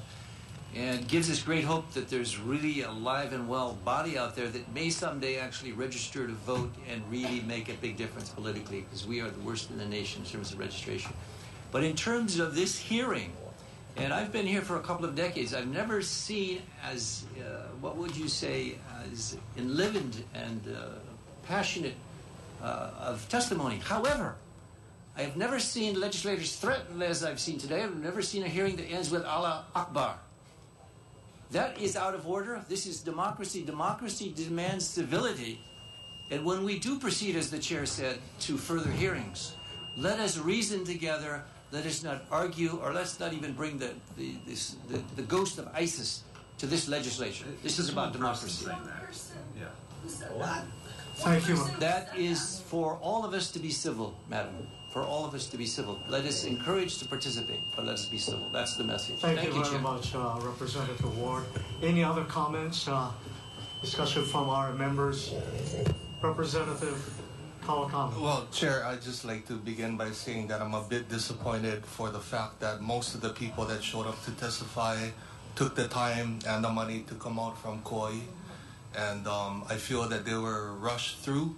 So I would say that in the future, that you make accommodations for that. I think we all know the hot topic items that are on our agendas, and so we should show, at least on our side, due respect to their time and for the effort that they made. Thank you. I think that was well taken, and we felt the pressures of time constraints, so I appreciate your comment, and not only yours, I think the observations of many on this committee. The others? Okay, before I call for the vote, I'd like to say there was No vote. Yeah. no vote. Yeah. No vote. Yeah. Defer. Yes. Chair. Oh, I'm sorry. Did I say I call for the vote? No, I'm sorry. I just want to make one comment. This comment came from a person who testified, and this person said, I think this bill is divisive, but I hope that the results wouldn't split people, but bring the thoughts together. So I think that's what it is. I think cooler heads right now are prevailing. So I thank you very much. Members, the decision is to defer Moving on to the next legislation, House Bill 330, relating to state finances. Members, after conferring, a decision is to defer. Moving on to House Bill 439, relating to land use planning. Members, this appropriates funds to develop a Hawaii One program that provides conservation plans for farmers. The recommendation is to move this forward to the next committee, Finance, with an HD1, inserting a defective date and removing the inserted amount of $70,000 appropriations. Any questions? HD1. If not, Vice Chair. House Bill 439, recommendation is to pass with amendments. Chair and Vice Chair vote aye. Representative Brower? Aye. Representative Cachola? Aye. Representative Choi? Aye. Representative Ito? Aye. Representative Kaukami? Aye. Representative Kahn? Aye. Representative Ono? Aye. Representative Tokioka? Aye. Representative Woodson? Aye. Representative Matsumoto? Aye. Representative Ward? Aye. Chair, your recommendation Thank is you adopted. very much. Moving on to House Bill 891, relating to agricultural loans, allows for agricultural loans to be administered for livestock biosecurity program. This is not part of their loan portfolio, and Department of Ag testified that this is highly necessary, especially because of its biosecurity projects in the future. The Chair's recommendation is to pass this as is. Any comments? If not, Vice Chair. House Bill 891, recommendation is to pass as is, noting the attendance of all members. Is anyone voting with reservations? Any no votes? Chair, your recommendation is adopted. Thank you very much. Moving on to House Bill 1042, relating to important agricultural lands, appropriates the funds for granting aids to the counties for assistance in identifying and mapping agricultural lands. The Chair's recommendation is to pass this as is. Comments? If not, members, Vice Chair. House Bill 1042, recommendation is to pass as is. Noting the attendance of all members, anyone voting with reservations? Any no votes? Chair, your recommendation is adopted. Thank you very much. And on the final one, HB 1132, relating to Albizia trees. This topic has been very heavy, and especially on the Big Island with the disaster that occurred recently. But the Chair and the committee takes note that there are a lot of other Albizia bills going through, and also having conferred with the author of this legislation, the Chair's decision is to defer this bill. There being no further items on the agenda,